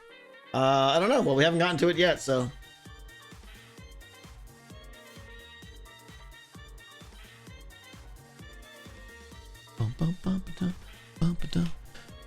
Okay, next topic. Next topic, because we still have something to get through. No. Okay. I'm looking at my notes here and stuff. Hold on 1 second. Okay, so how to prevent this touches on the thing I was talking about before. How to prevent someone getting the easiest artifact than sitting in a corner near two treasure dispensers and just farming coins for 30 minutes. One of the new cards I've added is, and straight up rip this right out of Clank. If those don't know, Clank is a board game that Decked Out is very heavily inspired by. If you play Clank, you're going to be like, am I playing Decked Out right now? That's how close these games are. I stole this directly from Clank. I'm adding a new card to the game called Stumble. It's the first bad card, and it's going to add 1 or 2 Clank. I'm not sure yet. I repurposed it. Exactly, Bert. Yeah, we've reassessed or something. Yeah. Repurposed is the right word. Stolen. There's gonna be a new card. It's gonna be called Stumble, and it's gonna do nothing except probably add 1 Clank. These are going to get added to your deck against your will. There's 2 ways they're gonna be added to your deck. 1, based on your difficulty level. So if you're playing on easy, you will not have any added. And then going up from there, you'll get 1 more Stumble card added to your deck per level. So medium will be 1, hard will be 2, deadly will be 3, and deep frost will be 4 of these added to your deck. In addition to that, and again, these numbers are made up, I don't know, but every 2 minutes, maybe 3, I don't know, maybe 1 minute, depending on the pace of the game goes, every 2 minutes, another one will be added to you, shuffled into, not added, I shouldn't say, like, it's not your next card, it's shuffled into your deck of cards still. So the longer you stay in the dungeon, the more of these cards you're going to have to draw. And they only add 1 Clank, which isn't a lot, but the real cost is, if for any of you who play deck building games of any kind, even like Magic or something, you'll know that like having to draw a card that isn't good for you. I guess Magic doesn't really have this. Maybe it does. I don't know. Someone's going to tell me, I'm sure. Having to draw a card that isn't good for you is first not good for you, but it's also the missed opportunity. It's the opportunity cost of missing your turn to draw one of your better cards. MTG has it. Okay. Oh, because you could put bad cards into other people's decks and stuff, I think, right? In Magic, yeah. Anyways, so I think this is going to add a lot to the game. I'm excited about it. And then some of the new cards I have kind of piggyback off of this and potentially add more stumbles to your deck and stuff, but trade off by giving you a really nice feature. So there's some exciting stuff coming. I think you guys are going to like. Yes, this was pretty much, Dominion does this really well. Exactly. There's curse cards in Dominion that does this exactly.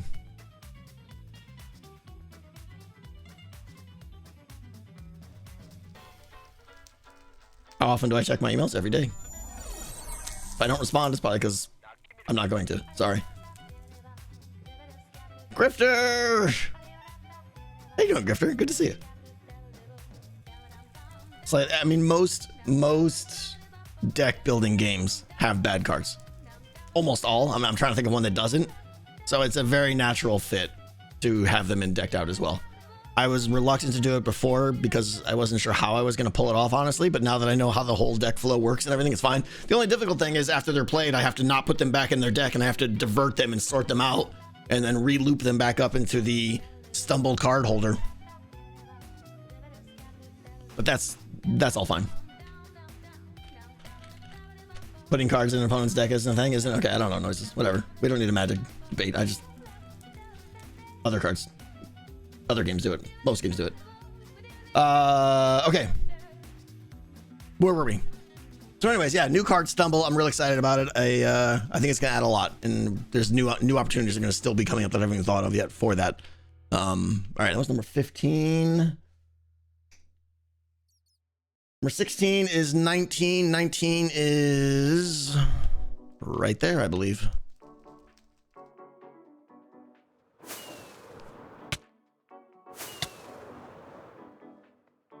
Oh, if I do that.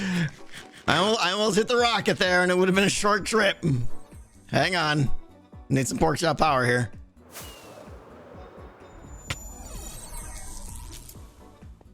Okay. Bam. 19 becomes 16. Pound 16. Pound 16. Pound. Done.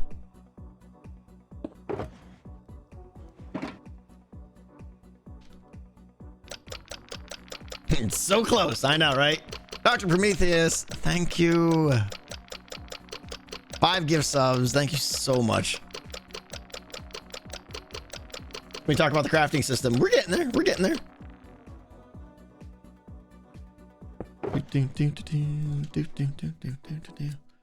Okay. Done. Done. 16. 17 is 22. 22 is... Oh, it's the one in the wall here because it's a thing that goes in the thing and all the things. How am I going to get there? I think I got to drop down here to see where it is first. Oh, it's right there. Let's hop over here. Go up here. Up. Excellent. 22 becomes 17. Oh.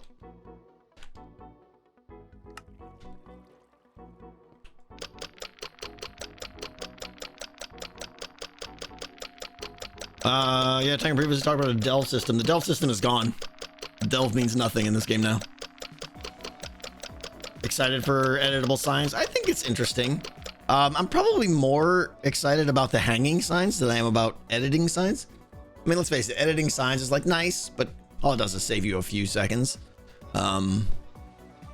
The hanging signs look really, really good though. I'm excited about those.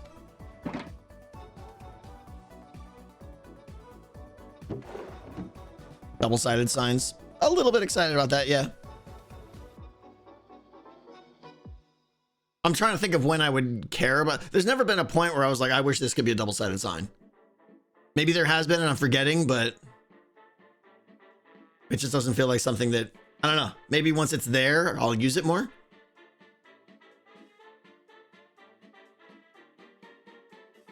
Save trees, yeah.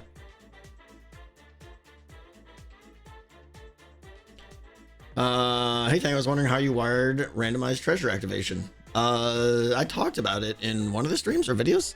It's basically just a randomizer over there that has a 1/3 chance there, and then it gets to all the individual nodes where there's like a 1 in 6 chance, I think, or 1 in 7 chance, using standard dropper hopper randomizers.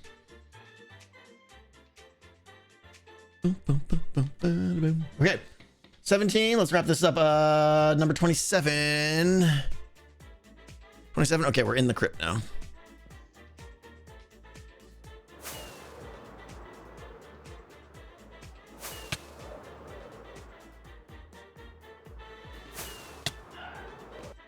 Okay.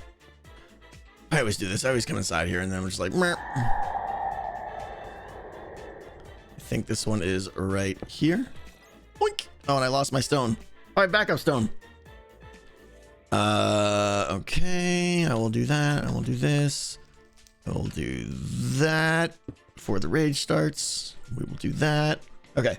That was a good flight. I know. Yeah. Who don't act like you're not impressed right now, right? I mean, let's face it. I'm pretty awesome sometimes.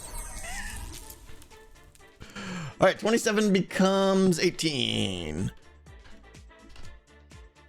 And compass up. Boop, boop, boop, boop, boop, boop. Dropper needs another block above it.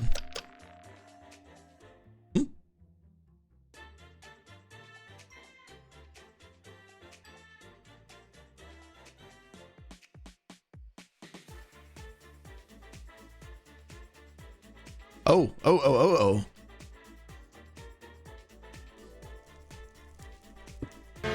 Ah. I need another block. Hang on. Nerdy, thank you so much. Yeah, thank you, whoever just said that. Jake95, thank you. I think you just saved me some serious headaches. I need to put a block back there. We'll go with iron because it looks like I'm missing one. Right there. No, that one's not necessary, but the other one was necessary. Okay. That one's not necessary. But anyways, yeah, it would have shot out the side there, and that would have been a whole mess. No one would have ever gotten their artifact there. And that's unfortunate when that happens. Check the last one as well. Honestly, I probably just need to do a pass and check them all. Oh, 17 was busted too? Okay, let me finish this one. Are these bound? These are bound to that. Let me put those in there. That is 18, as it should be. And I got a thing on top of it. Okay.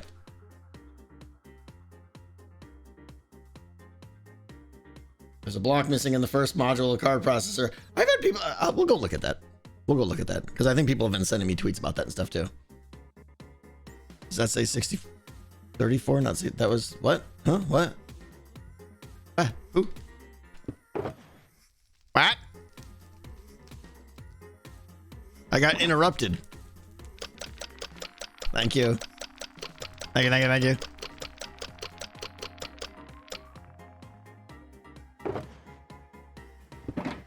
Okay. Let's go double check 17 again. Which was 22, which is over here. I think it's that one right there.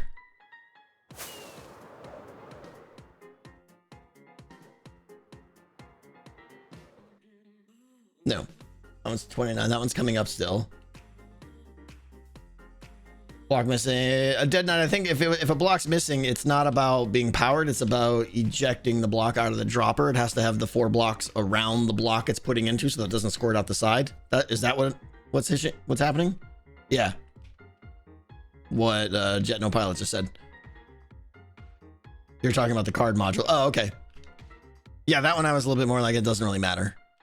But for consistency, I should probably put it there. Okay, sorry. Where was this one again now? I'm double checking this one, so I gotta look it up again. 22 was over here. Oh, this is the one where I climbed it. Oh, there it is right there. See if I can fly up that. Probably not. Nope. I don't know. We can't pull that off.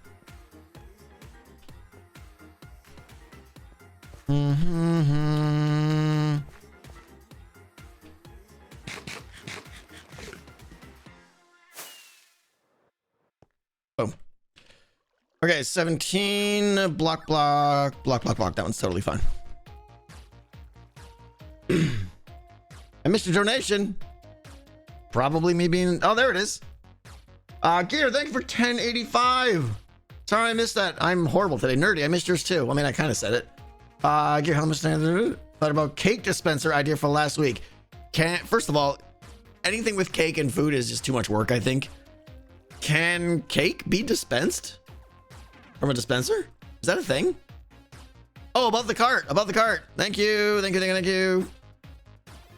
Everyone just screaming it as I'm not paying attention. We can go ahead and take that one right there. That just went in there now, and I'll take that and put it. That should really be ice though, huh? How bad is that gonna look? That looks bad and obvious. All right, let me go get stupid. Let me go get an ice. Yeah, I need to block over the thing. Yeah. Okay, give me a second. Can cake be dispensed? Cake can't break between rounds anyways. I don't think that's what they were suggesting. I think they were saying cake is a community food source that's available or something. But I don't know. Either way, I don't want to deal with cake because cake. Piece of ice.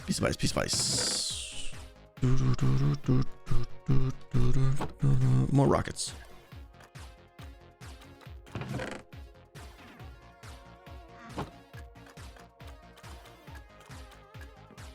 No, but the players would get one dispensed before the round. Oh, yeah.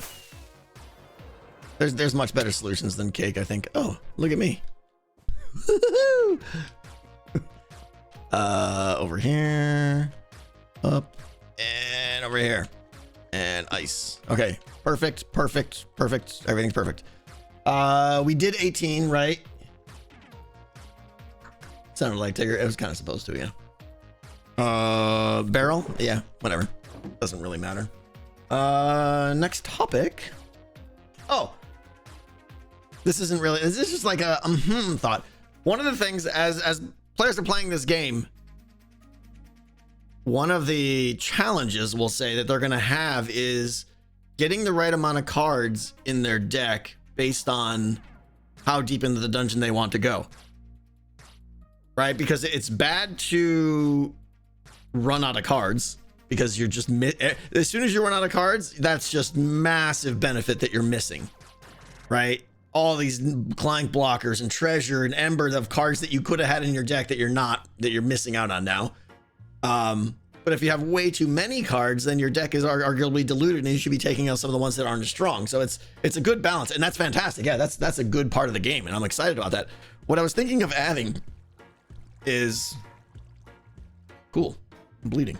One of the things I was thinking of adding is when your deck runs out of cards, to, you know, because right now when it plays a card, it plays the name of the card and with the voice and everything like that. It plays a sound that lets you know, like I'm calling it the void sound. That's probably not the empty sound or whatever. Something that just lets you know you're out of cards. You're out of cards. You're out of cards, right?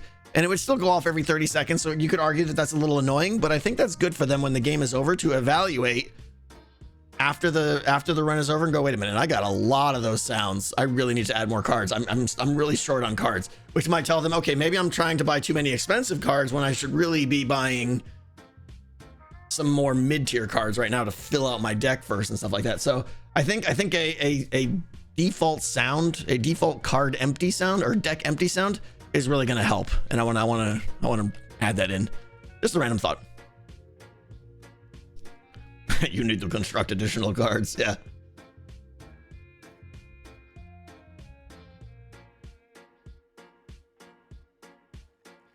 No extra effect, Dead Knight. Yeah. No extra effect.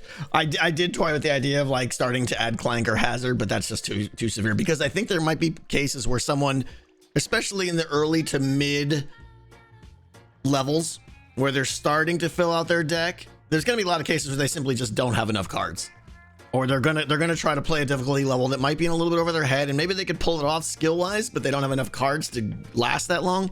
And I think starting to penalize them or something is a bit too much. So I think that there won't be an effect. It's not even going to be a card. It's just going to be a default sound that's played by the system, I think. We'll see.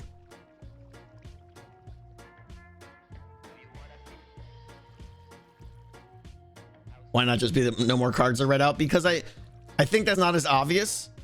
You'll pick up on the fact that, hey, I haven't heard a card in a while, but you don't have any way to really, your brain doesn't have any way to really evaluate that as a quantifier when the game's over.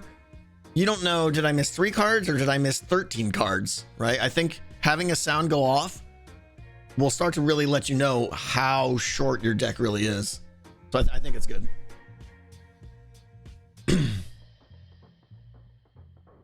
Okay.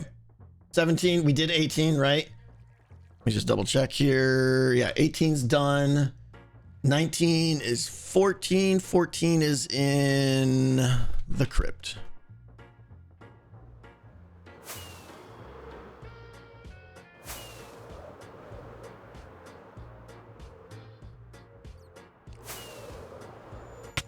Oh.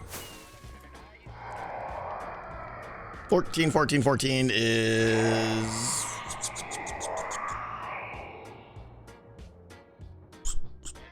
Oh, right. This one right here. I was thinking it was... My brain stopped because I thought it was up here. This is a jump platform. By the way, that'll have many treasure. More treasure and frost embers will drop on that ledge proportionally than in the rest of the dungeon. And there's a light up there and everything intentional. Just, this is an encouragement again, a further encouragement to get jump boost in your deck. I don't know what that button's gonna do yet. Right now it's just a troll button, but we'll see. Anyways, I was thinking that there was a card drop off or an artifact pickup there, and that would have been broken because you can't force them to have that in their deck. So anyways, this one is right here, I believe. I'm gonna go to the side a little bit and completely miss. Am I in the right spot here? Yeah, it's just off to the side. Let's go here. There we go. We'll put this one back. Do I have a I don't think I have a place to see, and I can't place that right now. Anyways, let's do... Oh, wait, I can just go over here. Right...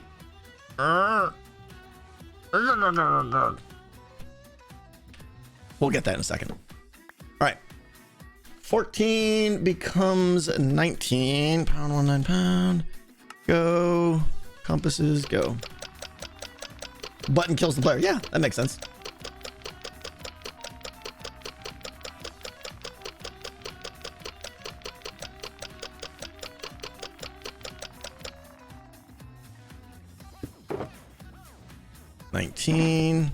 Yes. You're empty. Give me one of these guys. Give me a few of those guys. You go there. You go there. And doink, doink. You go there. And I think that looks good up in there now. Yeah, we're fine. Okay. This is the first of the medium difficulty lodestones. Yeah. Yeah. Technically, number 17 is the first one, I believe. Because I lied in my video and said because droppers have 9 slots, I forgot that I was only putting 8 artifacts in each dropper. So it's actually in that spreadsheet, and some people caught it. Some of the people who saw the video and paid attention. There was only 8 check boxes next to each column there. Liar! I know, I messed up. So actually number 17, I can actually go, let's see. Where's the difficulty tab? Our difficulty, yeah. 17 through 24 are medium difficulty ones. So basically the medium difficulty level is 50-50 split between level 1 and level 2.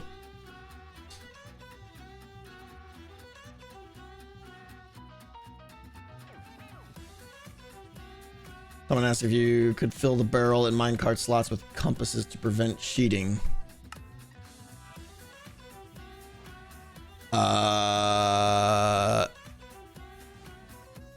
Let's see here. I mean, I could. That's interesting. I suppose I could hold up to 60. I could do that without adding any more redstone. Right? Am I missing something here? If I filled the barrel with a bunch of nonsense items and put nonsense items like in these first 4 slots even, and then put one real compass there, right? It's like a sorter that doesn't empty the item. The barrel would have to be filled with nonsense items. So really, what's the point of the barrel? Just get rid of the barrel. Yeah, no need for the barrel then, exactly. And just do this. Oh, but the comparator. The comparator needs the signal. The comparator needs the signal for when this gets an item, and it would always be on otherwise. So yeah, I'd have to rework all these. That was almost an amazing idea. I'd have to rework all of these to make it a signal length 2 or something. I don't know. Subtract the signal, and then I got to come back and put another comparator and, you know, furnaces or whatever, or something like that. It's just, eh. But good to know.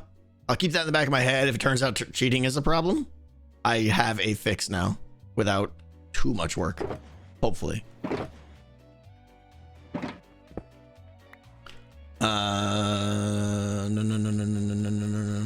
What happens if the player dies or a random drop point and has things in inventory? It'll all spill into here, and that's it. An artifact will pop up. We talked about this already, and everything will rot. It's fine. There'll be some garbage in here. So if I see one compass in here that doesn't match all the other compasses and that's it, that's cheating. If I see a splash of nonsense in here, you know, of course, I guess they're not going to be carrying too many items though. So I don't know. You're right. I suppose if all they're carrying is a compass and they happen to die over another one, it will look like they cheated, I guess. So I won't be able to tell in that case, but yeah. But I really don't think any of the hermits are going to cheat.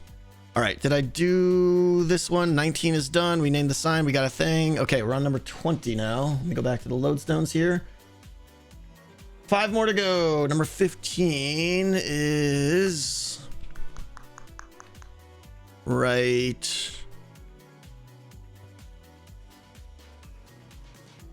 Is it that? Oh, it is. 15 becomes 20. Put that down. Put that there. That goes there. Thumbs up.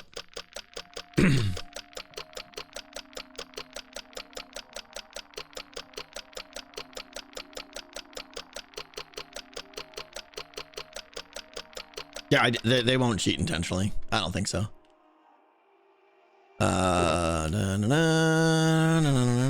We're done there. Right, I should be double checking these. Okay. Number 21 is 16. Oh, we're in the final room of the crypt now. I'm gonna smash my face here. Yep, there it is.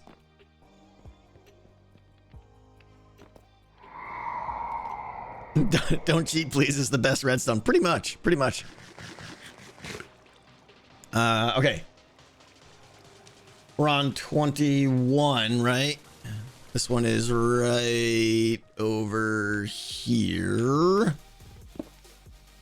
Oh. Nailed it. Okay, let's put those back there. Let's get a skadoodler there. We changed this to be 21, right? That's what we're on, 21, 16. Yeah, I think so. And then we compass up.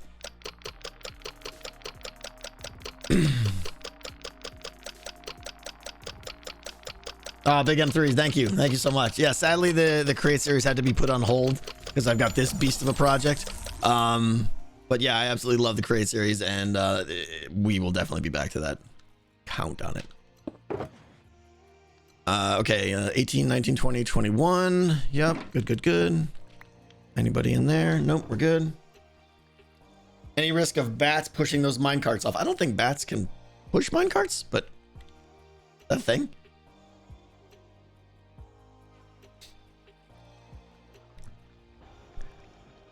Cable.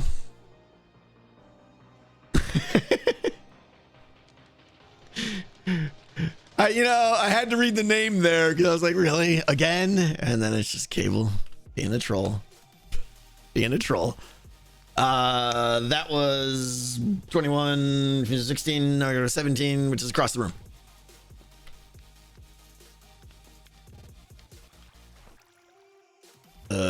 Probably this one right here. Yep. Thank you. 22, right? 22, 17, yes. Done, and go. When are you getting back to decked out? I mean, soon, real soon.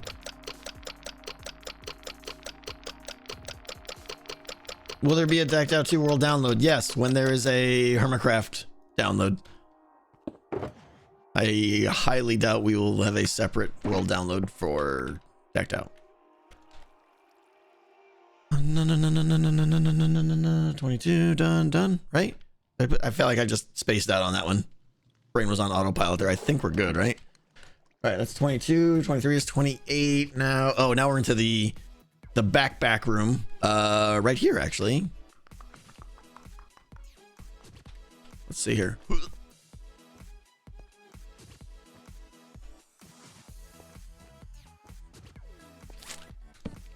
29 is 24, but I'm here, so we're gonna mess this up here. 24. One of you guys there. You're looking good. Compass, go. The glow, yeah. Previous Tango Tech, great guy for building these glowstone platforms.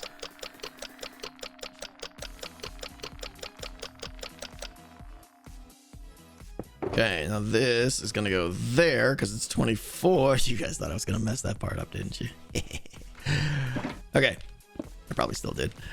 And good. And now...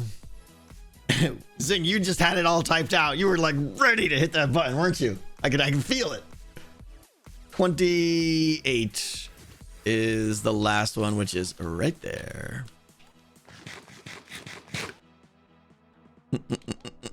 Let's go this way and loop up and then go right there. Boink. All right, this is 23 and it's already got a skadoodle. It's got blocks all around and compass up and we're done.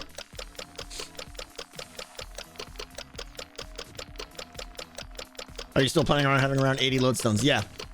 24 in the first level, about 23 or so on the second. Level 3 falls off a little bit, and then I don't know the exact numbers, but yeah.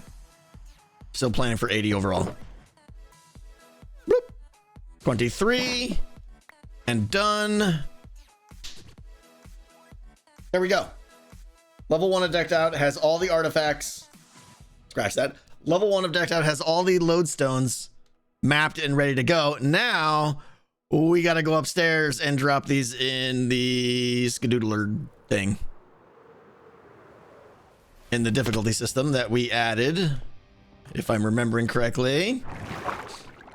Card processor, we have one of those.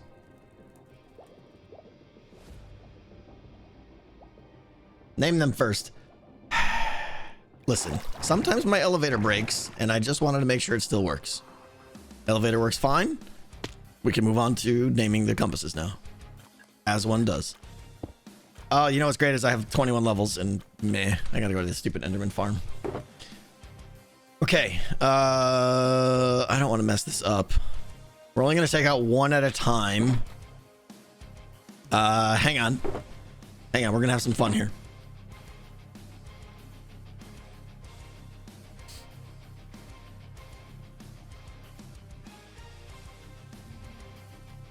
Minecraft ASCII codes.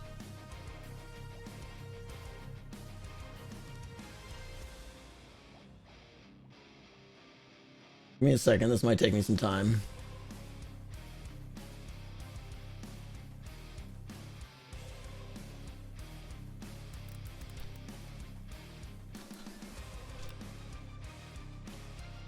What I want is the ASCII code for the skull. I did this in Decked Out 1. Formatting codes?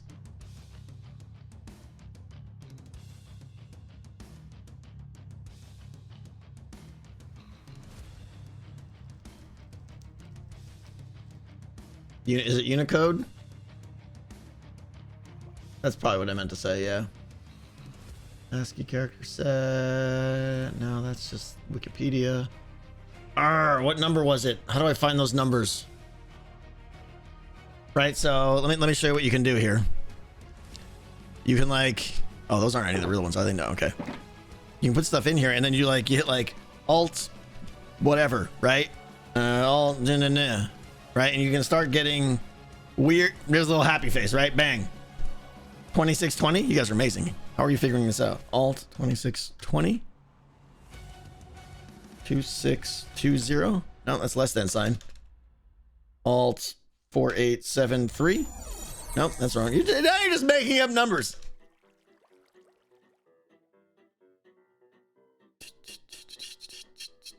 Okay, that's enough people to say 970 that I'll try that. 9760. That's a space.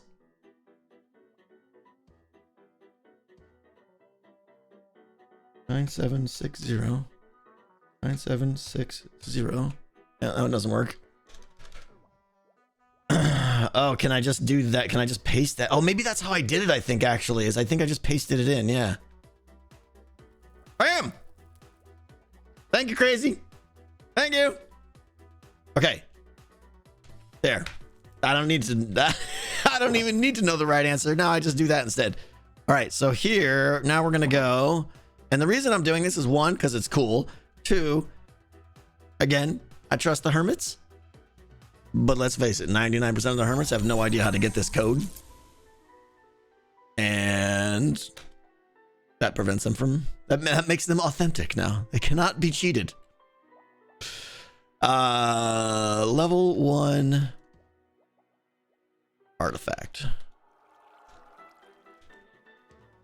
fact, I could just copy and paste this whole thing. Right? Is that good? I know there's plenty of hermits. The Cub would definitely know how to do it, and Etho probably would too. I think that's fine, right? Oh, the snowflake instead?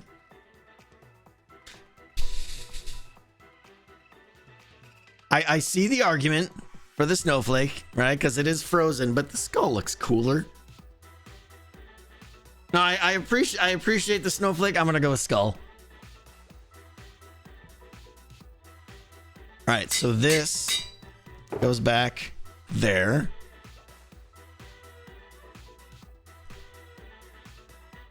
Difficulty 4 gets a skull.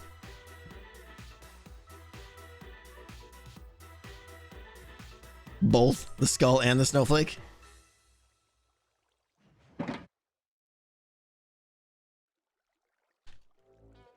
I'm gonna mess one of these up.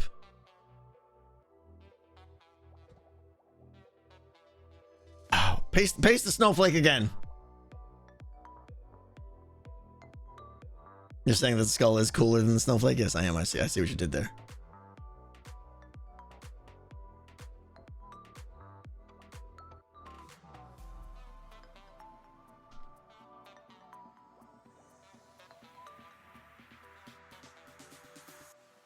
I'll buy that. Are we on board with the double skadoodle action? This is a compass, not an artifact. Yes, I know, but it points to a level 1 artifact. Oh, chat. I wish I would. When I say stop the stopping of the scrolling, then stop the stopping of the scrolling. Chat pause. Dude, just I gotta look at it. There's a way to turn this option off, and I hate it with just. Could everybody stop typing words right now so I can get to the bottom? There we go. Don't leave your mouse over chat. Yeah. So don't touch the chat window, because as soon as you do, you can't. There we go. You can chat all you want now. I already solved that problem. All right, yeah, I think I like this. I think I like the skull and the frost. Are we cool with that? And does anyone disagree with the artifact thing? That it should say compass? I feel like it should say what it's pointing to.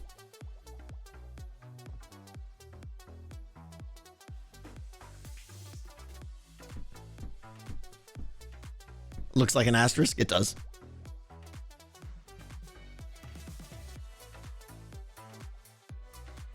I'm not clicking on that poll because then my chat will be broken.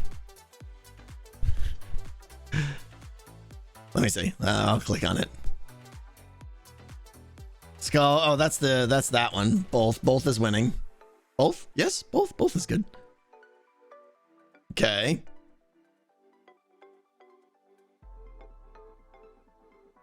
I think we're going with this. So let me copy and paste this. Put you back in there. Take you back out. Fix you. Go there. You go there. Right. Should it say easy instead of level 1? They already chose their difficulty level. They don't need to know. The level 1 means something because it tells them where to go. The difficulty would just be like, you chose easy, which seems a little pointless. I don't know. Maybe.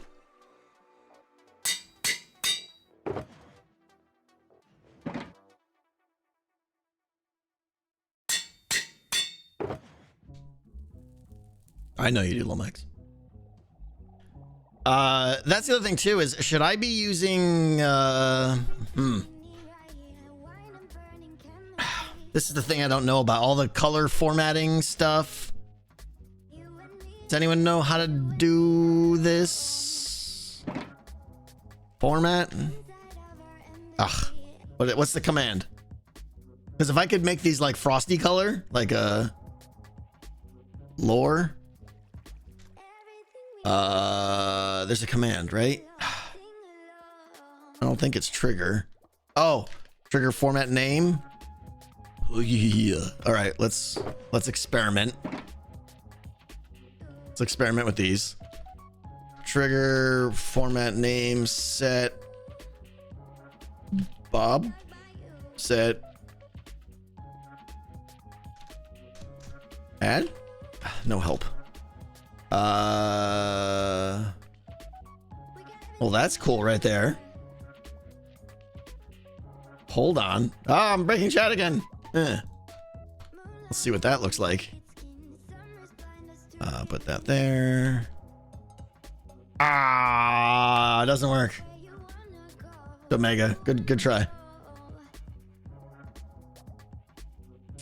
Oh, right. You just do trigger and then it brings up a thing, right? Yeah.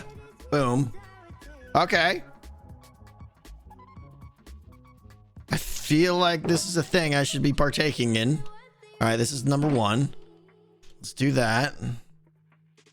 I'm a total noob here, but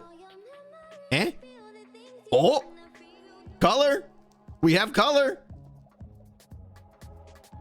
And bolt. Total noob that has done this twice before. I've probably done this 7 or 8 times before, Mosel. All right, those are other streams. That's past Tango. We can't be responsible for the things the past Tango's done. That's way outside our brain budget. Hello, thank you for the sub. I appreciate it. 8 months. Does bold mess with it a little bit? Yeah, maybe. Let's see. Yeah, I don't think I like the bold. Probably don't need to keep doing this. Probably just click on bold false. Yeah, I like non-bold. Make the color match the difficulty.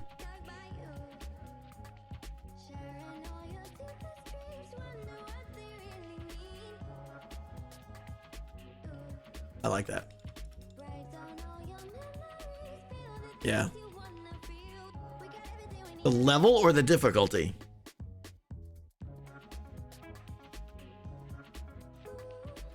I feel like level.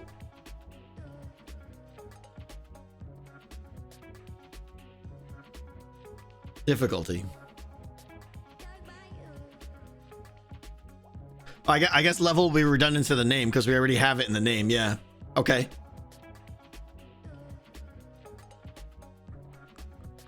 And every compass does belong to only one difficulty. Don't tell them the level. I have to tell them the level, and because I mean, there's verticality, right? The compass only gives you 2 coordinates. It would be very frustrating to go to a spot and drop it and drop it and drop it and drop it, only to realize that it's actually pointing to level 2 of the dungeon. Okay, so I gotta remember my colors. We'll figure that out, right? The colors were like green, yellow. What was the third color? Or was it green, orange, yellow? I forget the color system already. You love the brain budget. Orange was in there. Yeah, I think so. Green, yellow, red, blue, cyan. No, deadly was still red, I thought. Green, yellow, orange, red, cyan. Yeah. I think that's it. Okay. So, all right, this is going to be green. So the question is, do we want to go green or do we want to go green? Or that green, right? We want the I think that's the right green. I think we'll go that green right there. Yeah, that looks super easy. Okay. So that's kind of cool. All right, so now you go. Well, this just got a lot more tedious, but that's fine.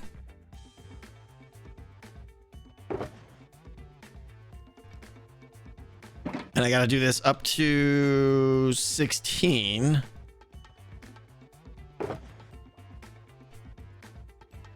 Oh, wait a minute. Never mind. Sorry. No, it's good. It's, in the end, it makes the game cooler. And it's only a few more minutes of worth of work, so that's totally worth it. Ah! I lost my skadoodle thing. Now I gotta.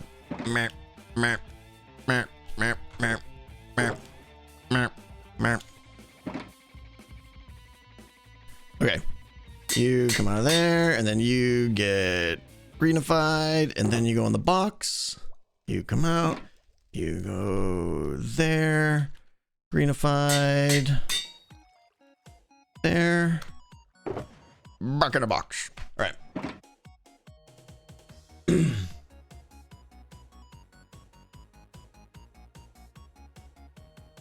You copied the color name. All right, trigger format name 2022. We'll test that on a trigger format. And this is where I alt F4. Trigger format name 22222. Cool. Does nothing. Are they all level 1? No, up to 16. Oh, set.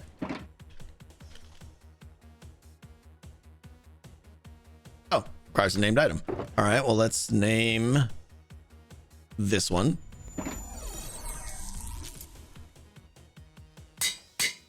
And then you're saying just do that. Boop. I suppose that's a little bit faster. All right. There.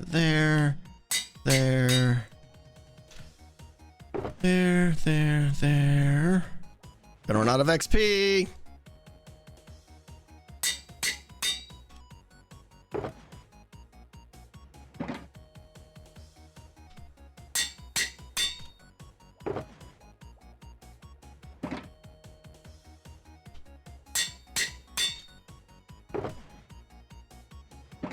Just crank through these here.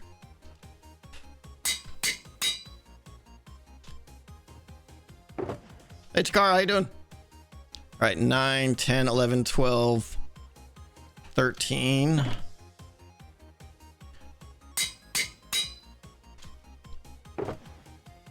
14.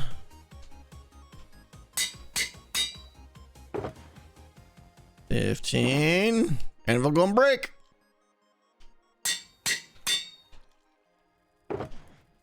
16. This is the last green one. Oh, look at the timing. Boom. Okay. Anvil up. What? Okay.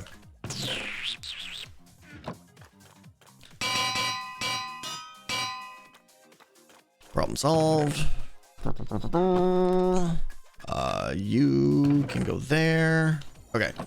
Richard Thornton, thank you for 10 gift subs. Do I still have coffee? I got one sip of coffee. Richard, thank you so much. I appreciate you being here. No. Anyone selling braze rods or brewing stands?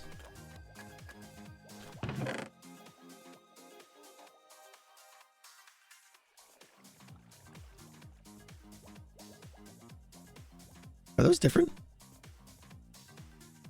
Did they change? That's different art, isn't it? They changed something about this, right? 190. Okay, new update. I mean, cool.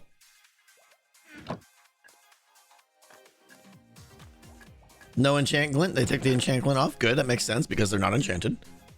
All right.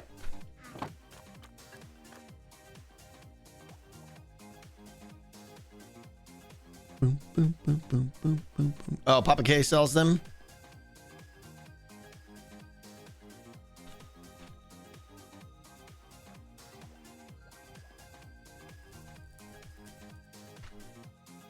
Right? Is that... I missed the compass on the top row. That appears to be false. I think we're good. In his sauna? Chat is always right. Did I mess something up here? All right, we're good. Okay, now color 2 is yellow, right? Right, so we want to go this guy, number 17. We're still going to keep the same name.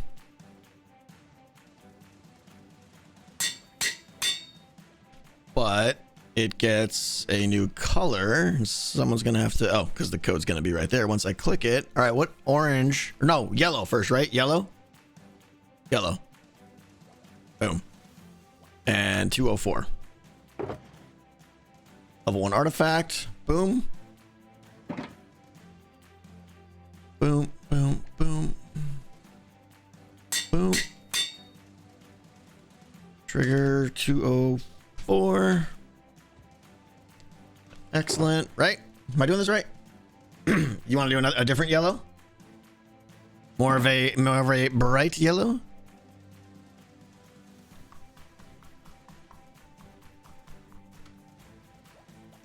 That's the brightest one. Right? Oh, that one. Let's compare them. Yeah, because that one's a little bit more orangey. Okay.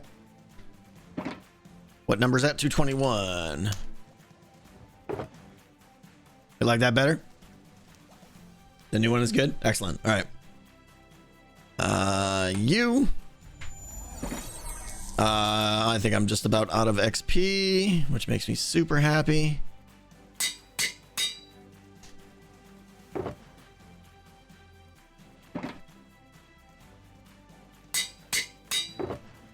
Whoop.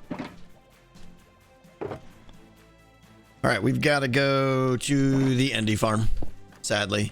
I don't think I have any way to get experience here real quick. Yeah, we'll just go over there. You know what? I'm just gonna go ahead and put this right there, just in case. Take anvils. There's a ton of anvils there. Not doing the car wash.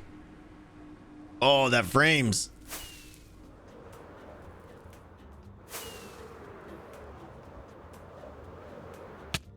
Whoop. Check my elytra. It's fine. I was already at the Enderman farm today. Getting all the XP.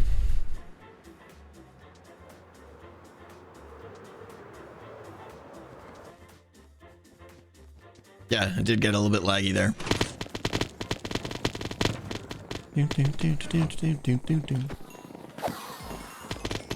John Garrett, thank you! What if I give subs? I don't know, the noises didn't go off there. John Garrett, thank you.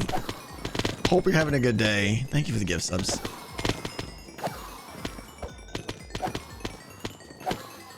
Something like that, Asmageddon. Yeah, something like that.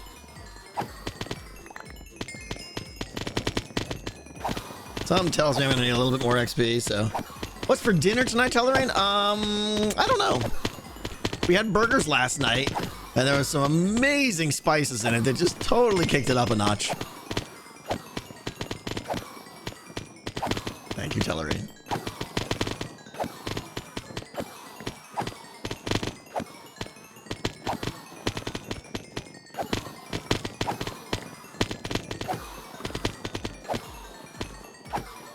Endermen do sound like rain, I know. Yeah, we had delicious burgers last night. Grilled them. So good. Okay. You go back in the thing. You go over there. And now we flee. With extra flee. What would you consider to be your favorite meal? Oof. I mean, probably a good steak. Filet mignon. Good pizza with a good beer is up there. Or lasagna. I know, it's all the same cookie cutter answers, you know.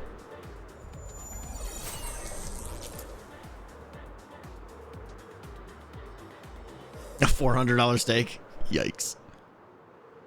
Spicy sausage pasta. That sounds good. Yeah. Anything with, are you craving meat sweats, Evil? Let's go to Vegas, man. Come on. I'm guessing this is ZF. This screams ZF right here. It looks like he did a diving. I gotta see his video or something. I haven't seen if that came out or not yet. I was just saying something with my face. I forgot.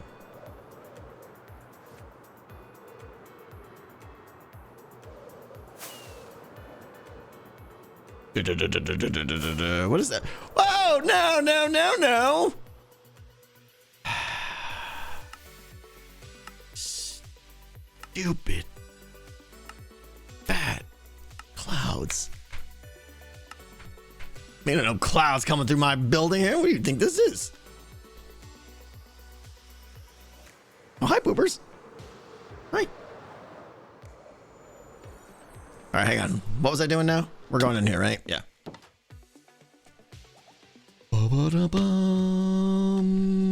and Bolson Skids for a Vegas meetup? Well, there's talk that we might be going to TwitchCon, which is in Vegas this year, I believe, in like October.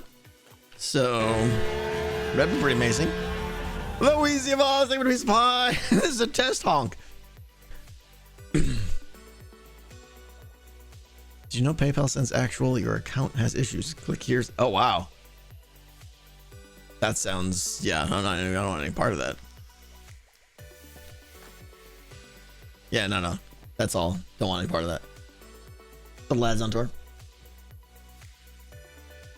Don't jump in the ball pit. Yeah, I'll pass. I'm not going to do any inverted double flips and break my spine. I'm good with that. I feel like I should probably save these ender pearls. Nah. Sure. Okay. Back to... Oh, I just panicked. I was like, where is it? Where's my chest? The most valuable shulker ever. Okay, we're into the yellows. This guy. Doink, doink.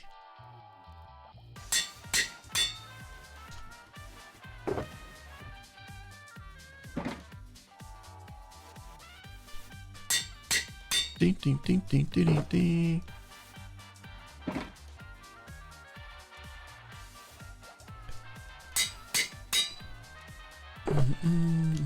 Last one.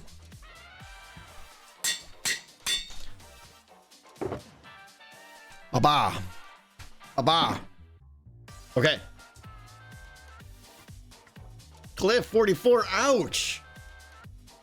I am so sorry. That sounds horrible. Rest up. Las Vegas Convention Center, October 20th. Yeah, that sounds good. I think I might go. I've never been to TwitchCon. But, I mean, it's an excuse, right? It's an excuse to go to Vegas and hang out with my boys, so. Do the compasses still point to the lodestones? They better.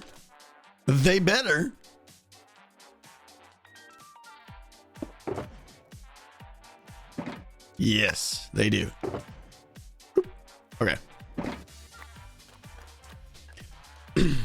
Captain Corey, no confirmed yet, but we're talking about it. All right, I need to go upstairs. Put these in the thing. With the thing. Boom, boom, boom, boom. Test run. I suppose we could do a little test run.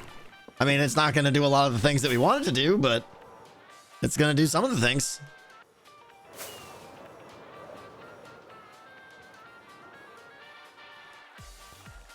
Okay. Oh, by the way, this is what I did today. I changed the word compass to dropper. So I because it was driving me crazy that you guys remember in the video when I actually typed compass on all these and I felt like a moron. Now it says dropper because that's what it is. I actually did that. Yeah, that's how much it was driving me crazy. Imp and Skis podcast live in Vegas. I mean, there'll be a podcast, but it won't go on the internet. Oh, no coffee. Okay. All right, now for the all-important thing. We put this down. How long does that take? Oh, like half an hour or so. Same to you, Dead Knight. Okay, so let's see. Dropper 1 over to dropper 10, which we're not filling out dropper 10 today. I'm pretty sure I just put him in here. Right? 1 through 8 goes in there. 9 through 16 goes in there. 17 through 24 goes in there. I think. Let me just double check, because this is a pretty big mistake if I mess this up. Compass difficulty. Yeah, 1 through 8 goes in 1. So we take... once I put these in there, like, I just want to make sure I'm not messing this up because there's no way to tell what's what. Is there any way? There's no way. I'll leave them in the slots that they belong in so that, right? This is dropper 1. So compass 1. I'll just do these in order. 2, 3, 4, 5, 6, 7, 8. 2, 3, 4, 5, 6, 7, 8. And now that's done. Keep one of each. I mean, I'll just come here if I need one.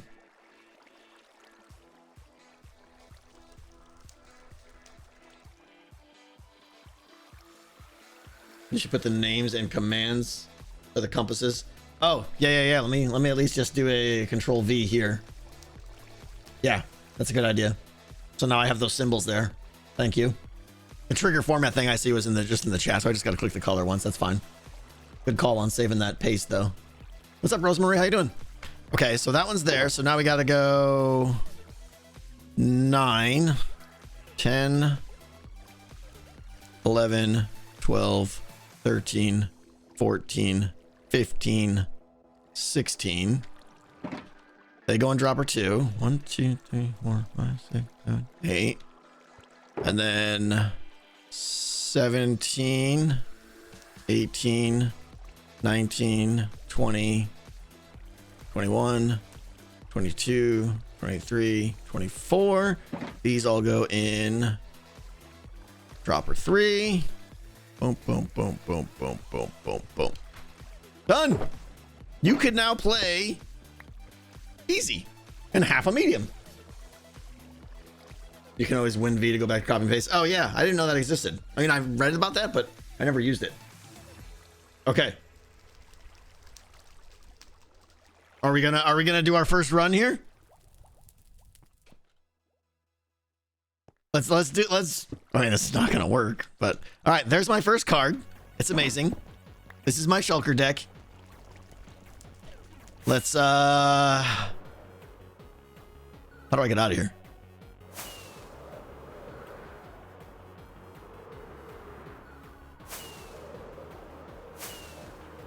Oh, I'm not gonna get an artifact though. There's so much that's not done, but who cares? Can we see cards? Nope. Okay, I come in here, I do the thing, I sleep in the bed, totally sleep in the bed, sleep in the bed. We will definitely change the color. This whole room's gonna change, I think, eventually. We sleep in the bed. We totally removed all of our gear. We come over here. Oh, look at this. We're gonna go easy because we're brand new. And we're gonna take our shulker box. Pants off. Who says they're on? You want me to do medium? Well, the medium could break though.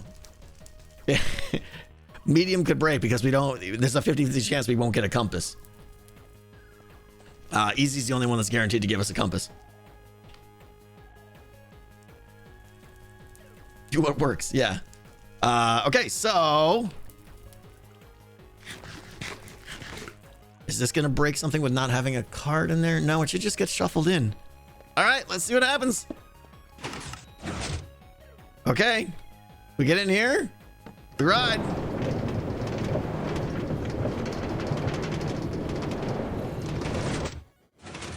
Sound isn't playing. It didn't go in? Are you serious?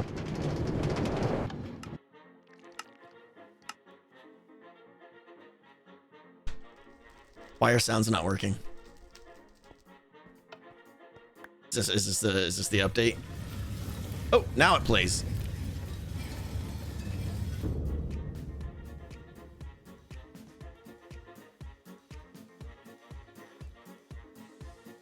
Is there...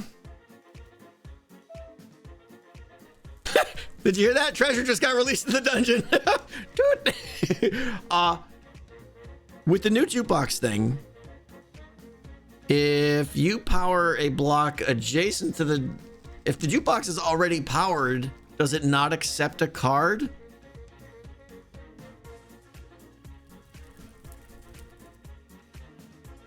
Is that I'm gonna have to change some of my redstone, I think, right? I'm guessing the redstone down here, because the sound seemed to play when my lock on the bottom hopper ended, like something like that. I know the jukebox emits power. Right. I know. We talked about that already, Dead Knight, but even that shouldn't matter because the sound didn't play, which means it didn't even get the jukebox until after the sound was done. So I think what's happening is my redstone to lock the hopper below it might be locking the jukebox itself so it can't receive a disc. And then when my artificial lock ends, then something. Good job you tested it. Well, I mean, there's no chance it was going to work. All right, we'll come back to that. Because watch, I bet you the sound is going to play after the door's closed.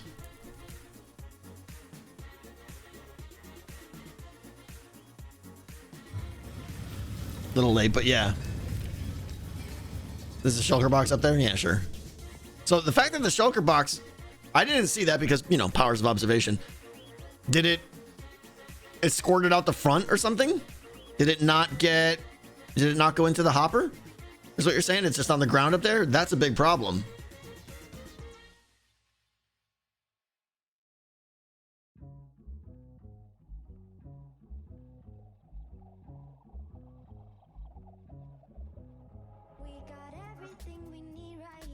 Interesting.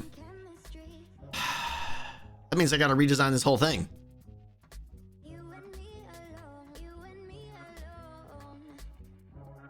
How do you break a block right above a hopper and it doesn't... Unless the hopper was locked for some reason.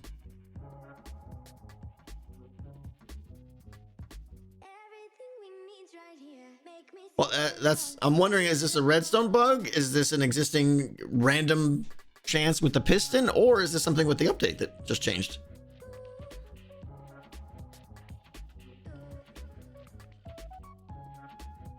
I don't know. All right, I don't care if the shulker rots. The heartbeat's going. I have a level 1 artifact. Let's see if we can go see it. It looks like it's in the crypt somewhere.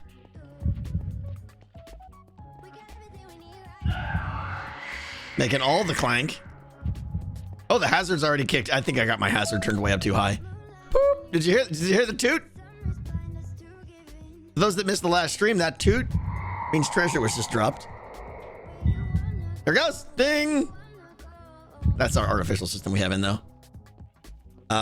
Okay, this looks like we're going... Yeah, we're almost definitely in the crypt here. Oh, this is already... Oh, man. I already can't get across. How about... Here we go. Okay, we're going in. Hazard's up. Toot. Looks like we are... This looks like we're right in the back of the crypt room. Let's go see. Oh, no, looks like we're back right. Oh, stupid hazard. And you're... Hang on. Busy getting my face eaten by ravagers. Is it back here? Oh no, it's the ice one. See, this is...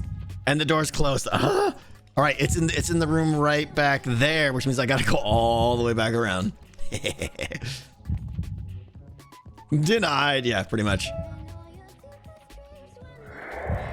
Hazard doors are all closed. Blank is going off. That's closed. That's a hazard right there. Got ravagers in yet? They're coming soon. Not this next video, but the one after. Oh, interesting. Is this a thing? I don't like this. Yeah, I gotta take that out. I don't like that snow jump there. Okay. So now this goes up here. Now hazard door's closed. I'm not paying attention. Hazard is gonna be a huge pain in the butt. Which one is closed? That one. That one's closed. Do you still have your lights on? I said, oh yeah. But I think you could have made that jump anyways though. All right, I think it's in this room back here. It's gonna be one of these. It's this one right here. This one's actually tricky because it's like down in the hole. It's right here. Hey, that was it. And it would have popped up right there. So that would have been my artifact. And then I got to get out of here, which is always a pain. And right now the Ravagers are like climbing over my head and everything. And I'm missing jumps. So this place is not a happy place to be.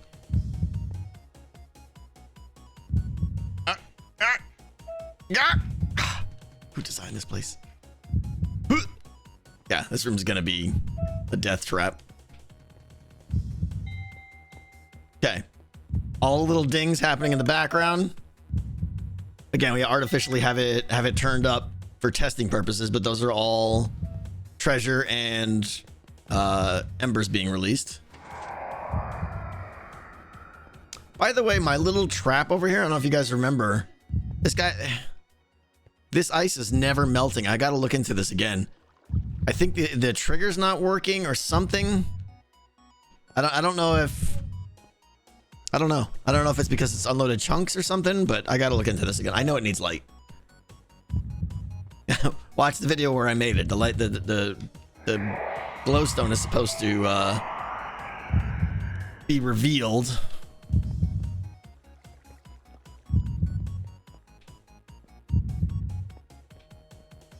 Eat. Nah. Dude. And we made it out. It's getting there.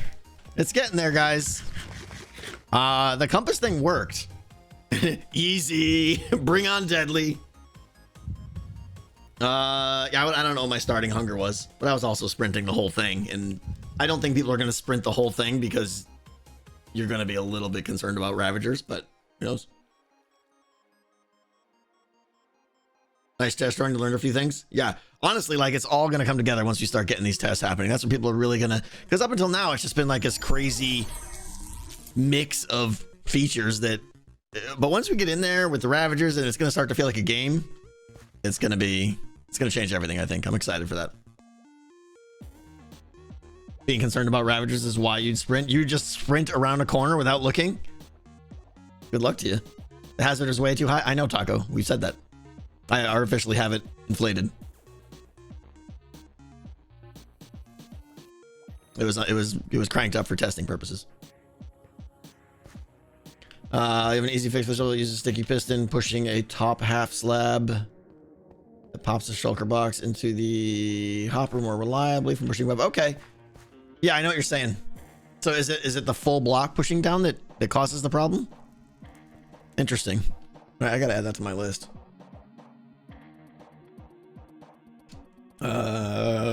Shulker drop off.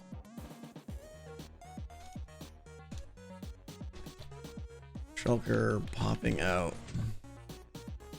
Yeah, I think a half slab will help it for sure. Predicta, thank you for the spy. Are you gonna do a name tag similar to Decton where the hermits can rename a Ravager or Warden? I probably will, but not at launch. That'll be a DLC. We'll add that in a little bit later, I think. Fix the snow by the river. Yeah, that's a good idea. Let me grab some snow just in case I need to place another block somewhere or something, but hopefully it's just a little bit of this. We'll take some ice just in case, and some snow. There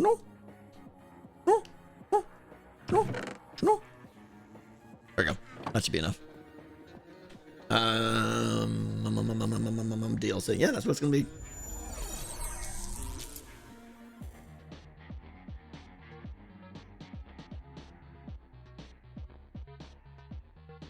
Your clank prevention machine prevents possible clank, not the actual generated one. Not sure if it's a bug though.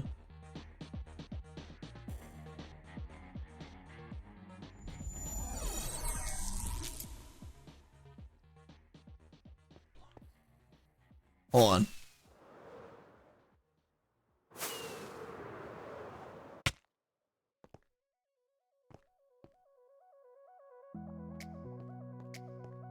This is fun getting through here. I love this part.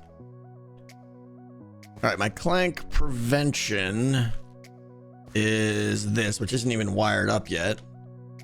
It would kick an item over to for every clank block you have. It would put an item over here, which powers this, which pushes the what? Oh yeah, pushes this over here, which means this redstone signal goes up here instead and does nothing except play the blocked clank sound, which we'll add later to the dungeon. I think it's fine. This right here is just the when the game is on or off, so we're not generating clank when the game is off. Yeah, the hazard generating way too fast is just all I gotta do is come over here to the hazardificator and add more items in here. There's only like, yeah, there's only 14. It's like it's generating clanks super fast. That'll be like quadrupled or so. I don't know what the time is. 30 seconds, so there'll probably be like 80 items in there. I'm not sure. Riot! Fix hazard now! Yeah. Oh no! Oh, I thought he was gone. Let me see, buddy. How you doing? You still all shiny and new? Slime farmer's killing it.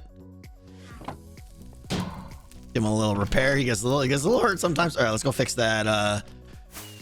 Let's go fix that. What do you call it? That jump I didn't like.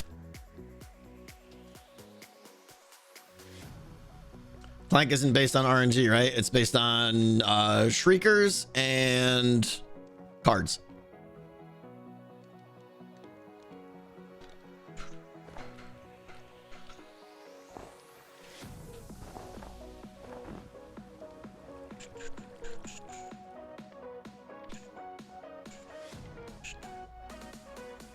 I don't think there's a way to get up there unless you have jump boost now.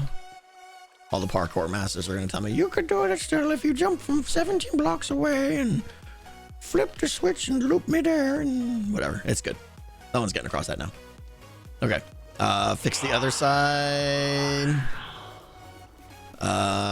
Yeah. Oh, because you could go. Well, of course I have my stupid Electron. No! It's very sad to get to fall in here. Everything's very sad. Hang on.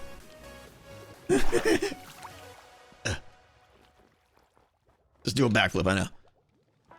Can you... You could probably make this one, right? Yeah. All right, let's fix that one.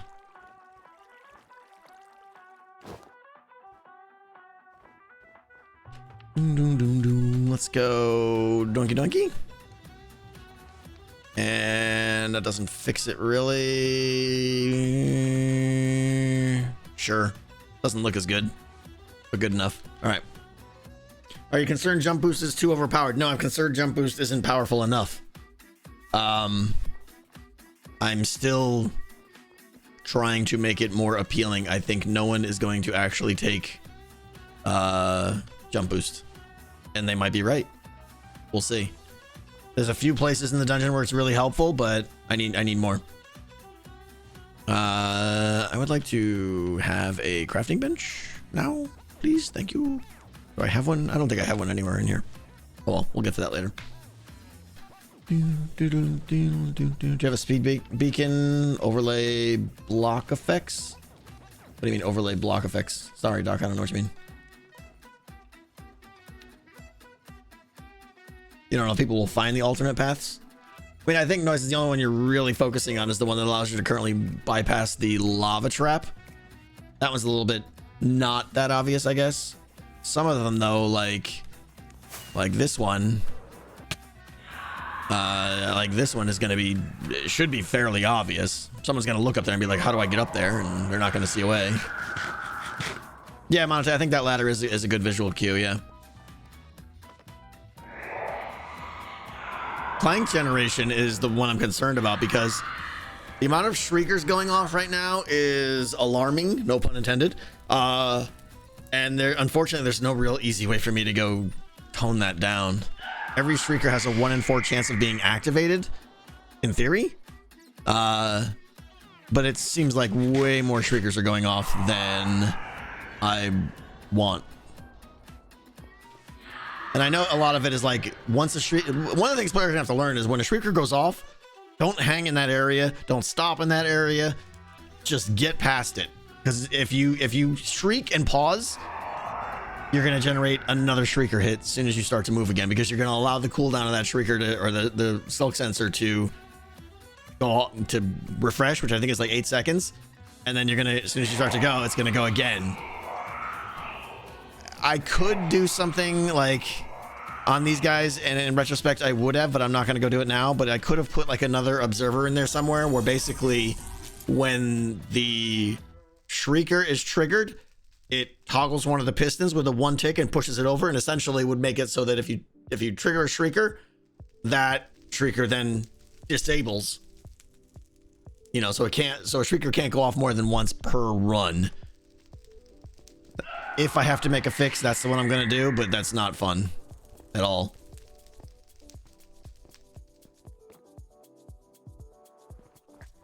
Yeah, Mad Farmer, that's pretty much what I was just saying, yeah. But anyways, we'll see. Feel like having jump boost more desirable the deeper in the dungeon you go. Why is that, Trendle? What about deeper levels makes you assume that jump boost will be more effective down below? Better figure that out before level 2. Yeah, Dead Knight, I know. Well, that's why we're doing Z testing on level 1. Check light levels on new blocks. Yep, good call, but we're good.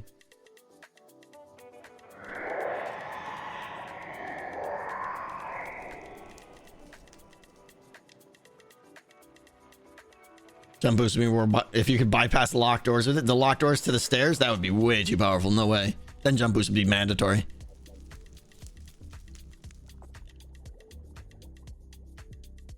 Make a 30-second cooldown. Well, I can't change the cooldown on shriekers, and I don't want false positive shriekers going off, if that makes sense. Like, I don't want shriekers to go off, but then it's just ignored behind the scenes. One thing I'm definitely strict on is when a shrieker goes off, you just triggered Clank. It could be blocked, but you just triggered Clank. By the way, I have a list of things still. We're gonna wrap up the stream in a second, but I want to talk about some of these ideas here that I totally forgot about. We're just gonna sit right here and chat for a second. Hi. Look at my pants. I'm looking good. All right, what else? Okay, there. So we got a lot of. Let's chat. Hi there. This was a big point of contention in the Patreon Discord, and I'm listening to it. Right now, or I shouldn't say right now. Originally, and currently, I guess the plan is when Treasure and Frost Embers drop, it randomly chooses a level, or I'm not sure if I would randomly. Again, we haven't even gotten this far because we don't have multiple levels, but I'm not sure if it would randomly choose a level or trigger all levels. Probably trigger all levels and say, hey, level 2, try to drop treasure. Hey, level 3, try to drop treasure. Hey, level 4, try to drop treasure, all at the same time. The downside to that, rightfully so, is that like when I clear level 1 with the stairs and everything, and I go down to level 2 and start walking around level 2, there's a good chance there's going to be quite a bit of treasure already waiting for me if I generated a lot of treasure while I was on level 1. And that's not really great because, I mean, yes, it rots after 5 minutes, but that's kind of a 5 minutes is a long time. 5 minutes is a long time. So I don't want people picking up tons and tons of treasure and embers. You know, like I have to control that. So one of the ideas that's been suggested is to only drop treasure on the floor that you're on. And to clarify that, it would be to only drop treasure on the floor that you last unlocked. So start on level 1, start here on level 1. Once I unlock the stairs down to level 2, treasure would stop dropping on level 1 and it would drop to it would start dropping on level 2. This is a good start to the problem. However, the problem with that becomes once you're leaving the dungeon, you're generating treasure behind you. And I don't see a good way to solve that. There's no way for me to really know what level you're on without a whole new system. Like with the doors, I could kind of know, right? I like descending goes down. That's fine, right? You unlock the door. I could just send a signal there and say, okay, they're now on level 2 because they've unlocked the door to level 2. Great. But coming back out without some kind of weird shulker timing system or something, not shulker, skulk sensor timing system. And then yeah, the Fireblade, there's the TNT drop too. I would have to do something special for that. I don't even know if the TNT drop is staying, by the way. I gotta figure out that. I'm very concerned about that.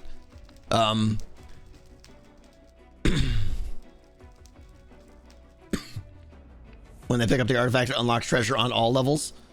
Again, though, I mean, then you're concerned to just kind of linger? I don't know.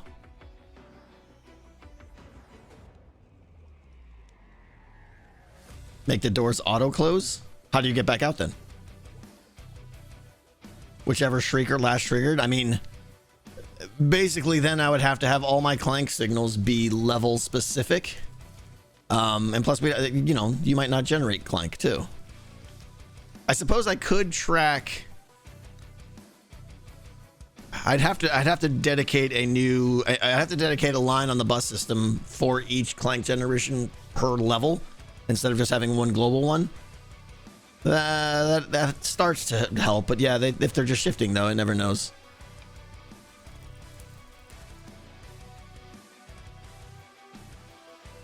Oh, the door would open from the inside. So we have that. That's a good point, I suppose. That's a good point. In the staircase, we added this actually, right? We added this button right here. If you press that, the door just opens. So I suppose I could do that, right? If the doors, yeah, but when do I close the door initially? Oh, I guess I'm thinking this through as we go here. Sorry. The key, dropping the key to unlock the door is going to be very close to the door. So I could just say the door stays open for 30 seconds, right? And then the door closes behind you. Now I know you're on level 2. And then on the way out, I could know which level you're on based on you have to press this button to get through. It does help. So in other words, your current level would be based on the stairs, unlocking them going down, and then pressing the button back out. So you'd have 1, 2, 3, 4, 3, 2, 1. People could get soft locked. I don't know. You have to explain what you mean by that. How does that work with kicking the door in? There's no difference. The door would open. It would be the same signal. No treasure on the way out. I don't know. Because to me, if I'm playing this game, I think a good strategy would be secure my treasure first. Secure my artifact first. Because you need the artifact. Secure my artifact first. And then see what it cost me. In other words, see how high my clank is at that point. See how much treasure see how long it took me to get down there. Get that out of the way, and then evaluate how much treasure hunting I can do. That's how I would play. If I was doing a level 3 run, I would, as efficiently as possible, get to that artifact, pick it up, and then be like, oh, heartbeat doesn't sound that fast. Maybe I'll take a couple of extra detours and look for some embers, or maybe I'll really search through level 2 on the way up, or something like that. I don't think it would be smart to start, you know, scouring around level 2 if your artifact is on level 3 on your way down, because you don't know how much time you're going to waste. So that's all in response to saying don't drop treasure after you get your artifact. I think that would be counterproductive to the smart way of playing. So I don't know.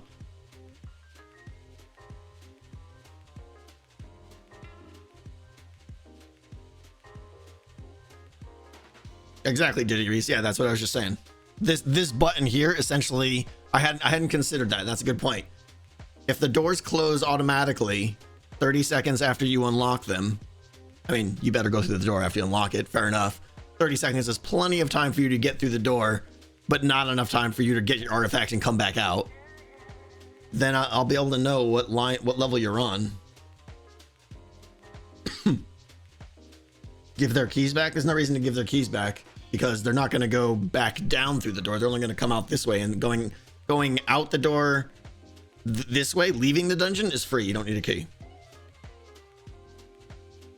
Exactly, Dead Knight, yeah. People are mentioning secret passages between levels. You have to compensate for that. Yeah, I've mentioned that too, Hermitch, yeah. For instance, the TNT drop that we're someday maybe going to make. If there is a secret way to get from level 1 to level 2, I would also have to put a trigger in there that triggers that, hey, you're on this level now, of course. Yeah, I think I like that answer, actually. Closing the doors is a good answer. So consider that solved. As far as I mean, I still got to do some redstone there, right? Of like keeping track of what level you're on. But I think that's going to be easy. I think I can do it with one bus line and just use like signal length. Close doors automatically after unlocked. Close doors automatically 30 seconds after unlocked. Pre-button press on the way out. Now I know what level they are on, etc. Okay. I think that's a decent solution. The next point I wanted to talk about, we still have 3 more points I want to talk about. I can track how much time people spend on levels. Yeah, that's a good idea, actually. I could do like statistics or something like that. I'm probably going to do a whole stream before launch. There's just the statistics stream where we go through all the redstone and add stat counters on everything so that I can evaluate, because that's how I'm going to get a lot of my feedback, not from what the players say, but from looking at counters, like what cards are being played, how many times have these doors been opened, you know, how many times have someone, you know, all these things I could start to really get data on with just a simple dropper into a chest and counting items. So I think that'll be fun. Someone had, this was a comment on a stream video, I think it's a good idea. Totally new topic now. On levels 3 and 4, where there's wardens, make it in the treasure droppers. You know, treasure droppers right now have coins, crowns, and keys. Someone suggested putting in a chance to get a snowball in those. And I was like, that's... Because obviously the snowballs, you could throw them and distract the wardens. I think that's kind of a good idea. I mean, you could make the argument that I could make a card that gave you snowballs, but I don't know that anyone would take that. They're not that valuable, but picking up a snowball or two might be fun. So I think that's actually... You could make a snow block. Yeah.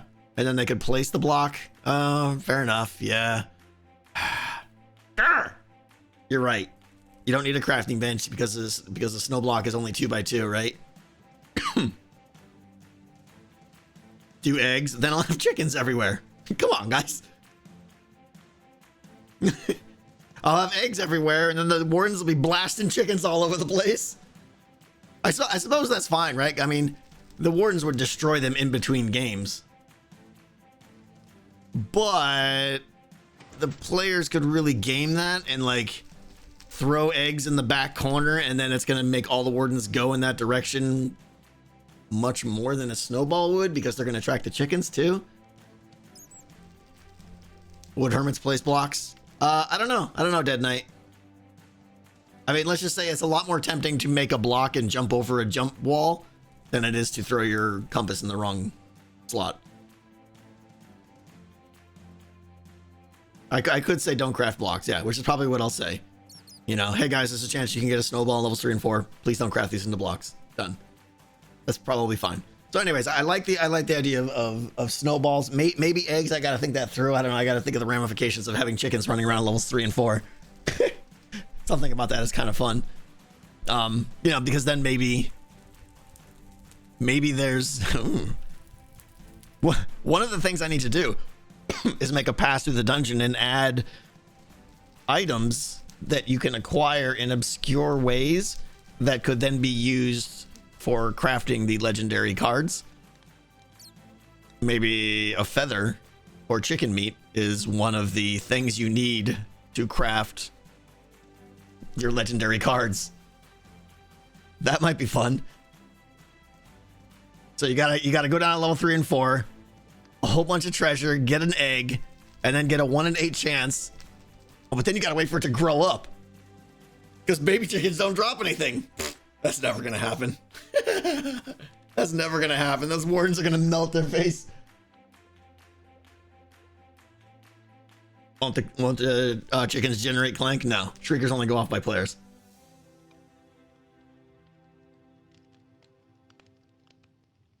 I mean, the egg itself, but that's not nearly as fun, yeah. Chickens don't make clank, jerk.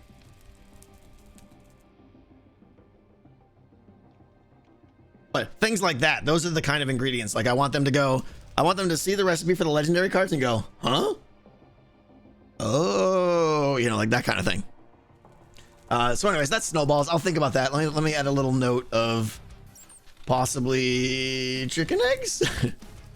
Ramifications of chickens walking around. Possible legendary ingredients. Snicker. Okay. We'll skip this one now because this is an interesting one. We'll save that for later. That's the DLC we'll talk about. Legendary. We're talking about legendary cards. Yeah. String via the spider den. Well, you can't kill the spiders. I mean, you could, but you're going to punch a spider? I mean...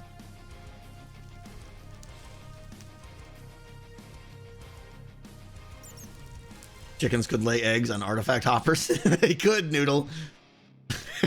And you know what? That would be pretty hilarious. But the problem is that means they could come into the dungeon and have artifacts laying around, which would be bad. That's hilarious. But you're right, it would totally happen. Like an artifact worth like 50 frost embers would just drop out. Bloop. The chicken's like, well, I'm sorry, did I do that? That's pretty great.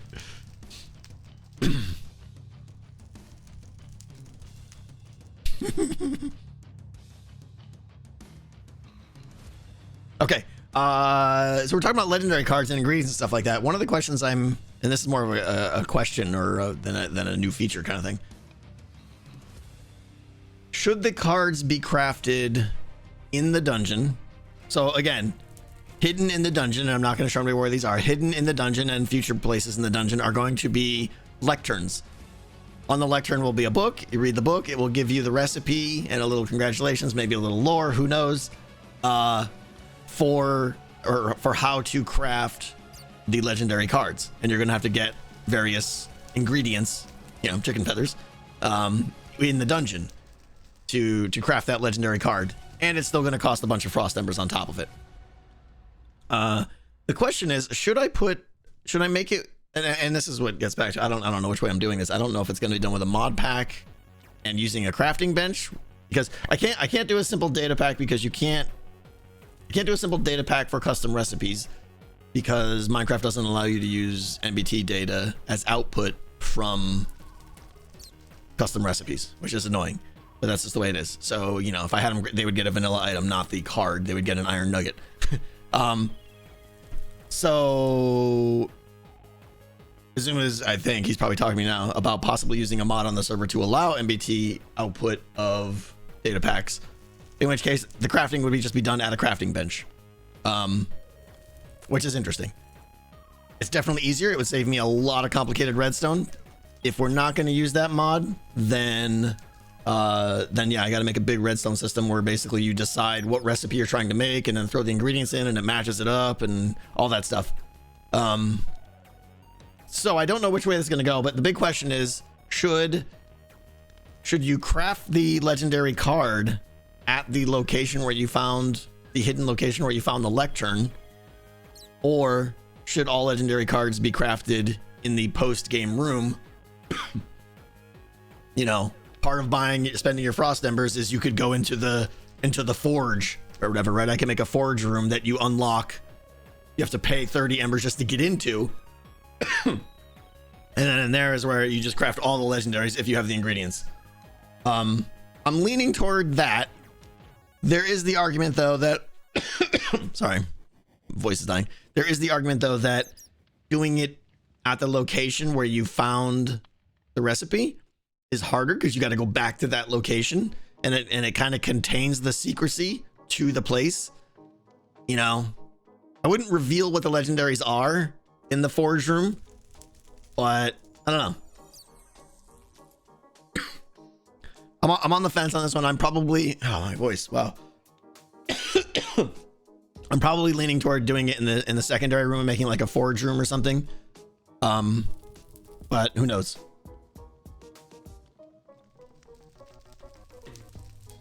Somewhere in Deep Frost Citadel during post game. Well, it's got to be before you leave the game, Dead Knight. I don't want them taking all these ingredients outside the game. I want them taking the legendary card that they crafted outside the game.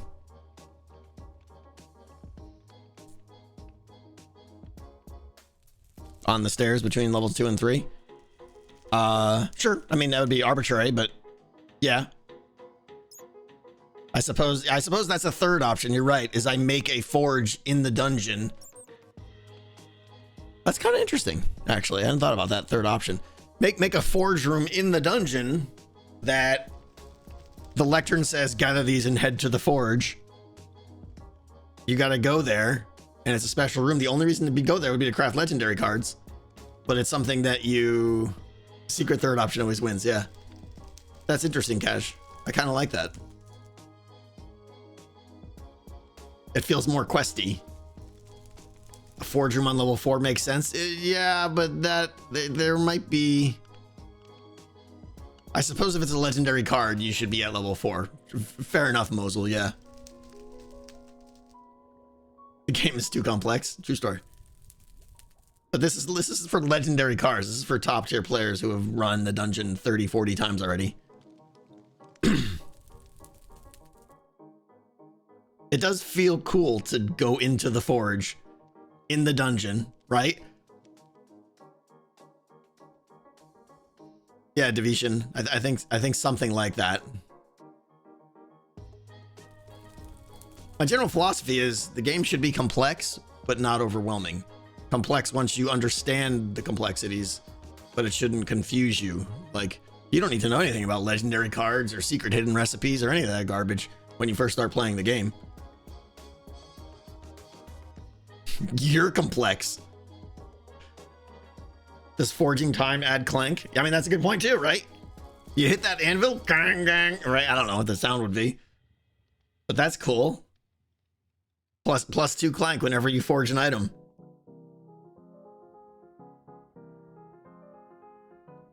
Yeah.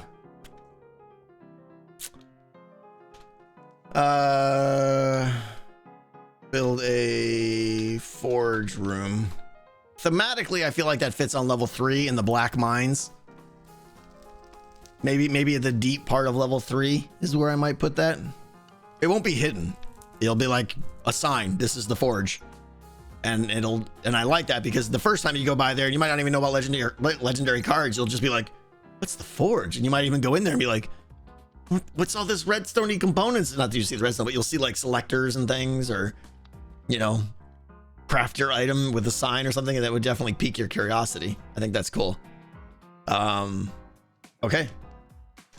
At the end of level 3, question mark? I think that's good. Okay.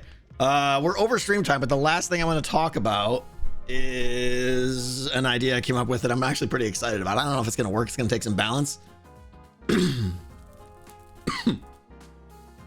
Sounds like a task for another hermit to build a forge. Absolutely, Doc. Yeah. Once I decide the functionality of that room and possibly or do the redstone or whatever I need to do. Once I have the systems of that room designed, that's when I'm 100% going to hand off to someone. You know, that's a great room for someone to go high detail and make it look super great that I just don't have the time to do. So yeah, we'll find someone to do that one. The last idea, and again, this is total feature creep, right? But it's not that hard to implement, is where's my notes here first? Oh, my notes has one word. Cool. The idea of what I'm calling the Horde. That's Horde. The Horde would be a room that H-O-A-R-D, not H-O-D-R-D-E, whatever. Yeah, as in Dragon Horde, but this has nothing to do with a dragon. Yeah. It'd be a location in the dungeon, possibly between levels 2 or 3, somewhere around there. The sign above it would say the Horde, right? And that's it. And it would be locked, very similar to how the stairs are locked. In the room, it would be a medium-sized room. The only way in and out of this room is through this locked door. In the room would be a Ravager that cannot get out of that room. This Ravager would be dedicated to this room. I would intentionally design the room so that it is not fun to navigate with a Ravager in there. It would be very challenging to get to the back of the room and get out. Doc Knox already jumping the gun. I mean, calm down, hold on. I'll get there. At the back of the room would be a chest or something, and that would represent the Horde. It would, and so some of the stuff I'm making up, okay? There would be a card, an ethereal card that you could buy at the shop. The card, of course, would be called, what would it be called? For the Horde, right? And I would do my best orc voice, of course, for that. The card would be called For the Horde. It adds to the Horde a pretty good, you know, maybe like 10 treasure or 10 crowns and a bunch of frost embers or something like that. But it also opens the door to the Horde. Okay. So you can, by buying this ethereal card, again, ethereal means one shot, you throw it in your deck. When that card is played, if that card is played, it would open the door to the Horde and it would throw in more stuff into the Horde for you to go get. The key is the Horde never gets emptied. If you go in and try to get the Horde and die, that stays there. So this is kind of like an accumulation thing of, you don't know how much is in the Horde. Every time you want to go there, you're adding a little bit into it. It's a community pot, essentially. You know, do I want to risk going into the Horde? You know, I gotta pay crowns to get this card. So the card's not free, to put it in my deck just for an opportunity to go in there and get the loot. I think I may have to seed the Horde. Like when the Horde is emptied, I'll probably have to seed it with another initial value so that it's always worth more than what you put in. But I think it's the beginnings of a pretty good idea. And what I want is it to not have a high success rate, quite honestly. I want the pot to grow. Yeah, I want it to be like, you know, yeah, there'll be some people who are going there and probably be able to get it every time, but I want there to be a high death rate. Now that's why there's a dedicated Ravager. The room would be set up just right so that it's very optimal for the Ravager. In other words, things that he could walk through that the player has to jump over and parkour across, or corridors that he has to go around or something, you know. I think it'll be fun. So we'll see. I don't know. That's the end of the idea. So all it really is technically is a new room with a new lockable door and then a little bit of redstone to add to the Horde and stuff like that. So I feel like I could probably get it working in like 2 days, but I'm not going to allow myself to feature creep. That'll be DLC.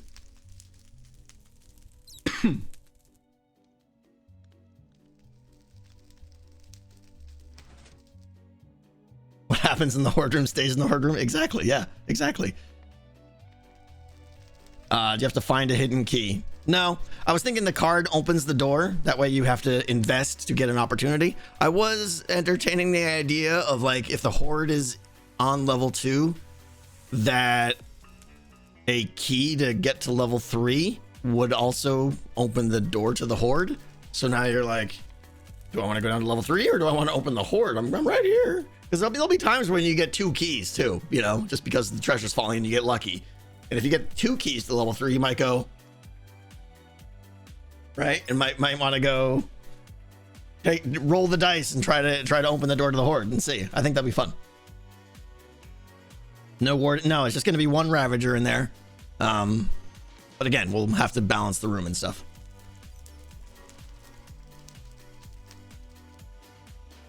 The card option with growing the pot sounds better. Well, the card option is always going to happen, Mad Farmer. It's just really a question of what unlocks it. Is it a key or does the card unlock it? But either way, it's going to grow the pot. That's the whole point of it, yeah. Making a side comment that a few of us carry off and make our own. Never. Yeah, of course not. Anyways, that's the end of my chat. That's what we got. I could sit here and chat all day, guys. Bat in the face. I've been collecting a bunch of things that I wanted to chat with you guys about, so I was excited to share them and see where we're at. Yeah, very excited. The big thing, like I said, the big thing I worked on for like the last 3 days, 4 days, is all new cards that are really good. Donos that I miss. People been amazing. Grassy Chassis with the 2 gift subs. Thank you, Snap. Thank you for the biddies. Pressure plate on each floor. We're talking. Okay, I'm way behind. Yeah, we've solved the how to know what floor they're on. Thank you for the biddies, those guys. Vindictive, thank you for the piece of pie.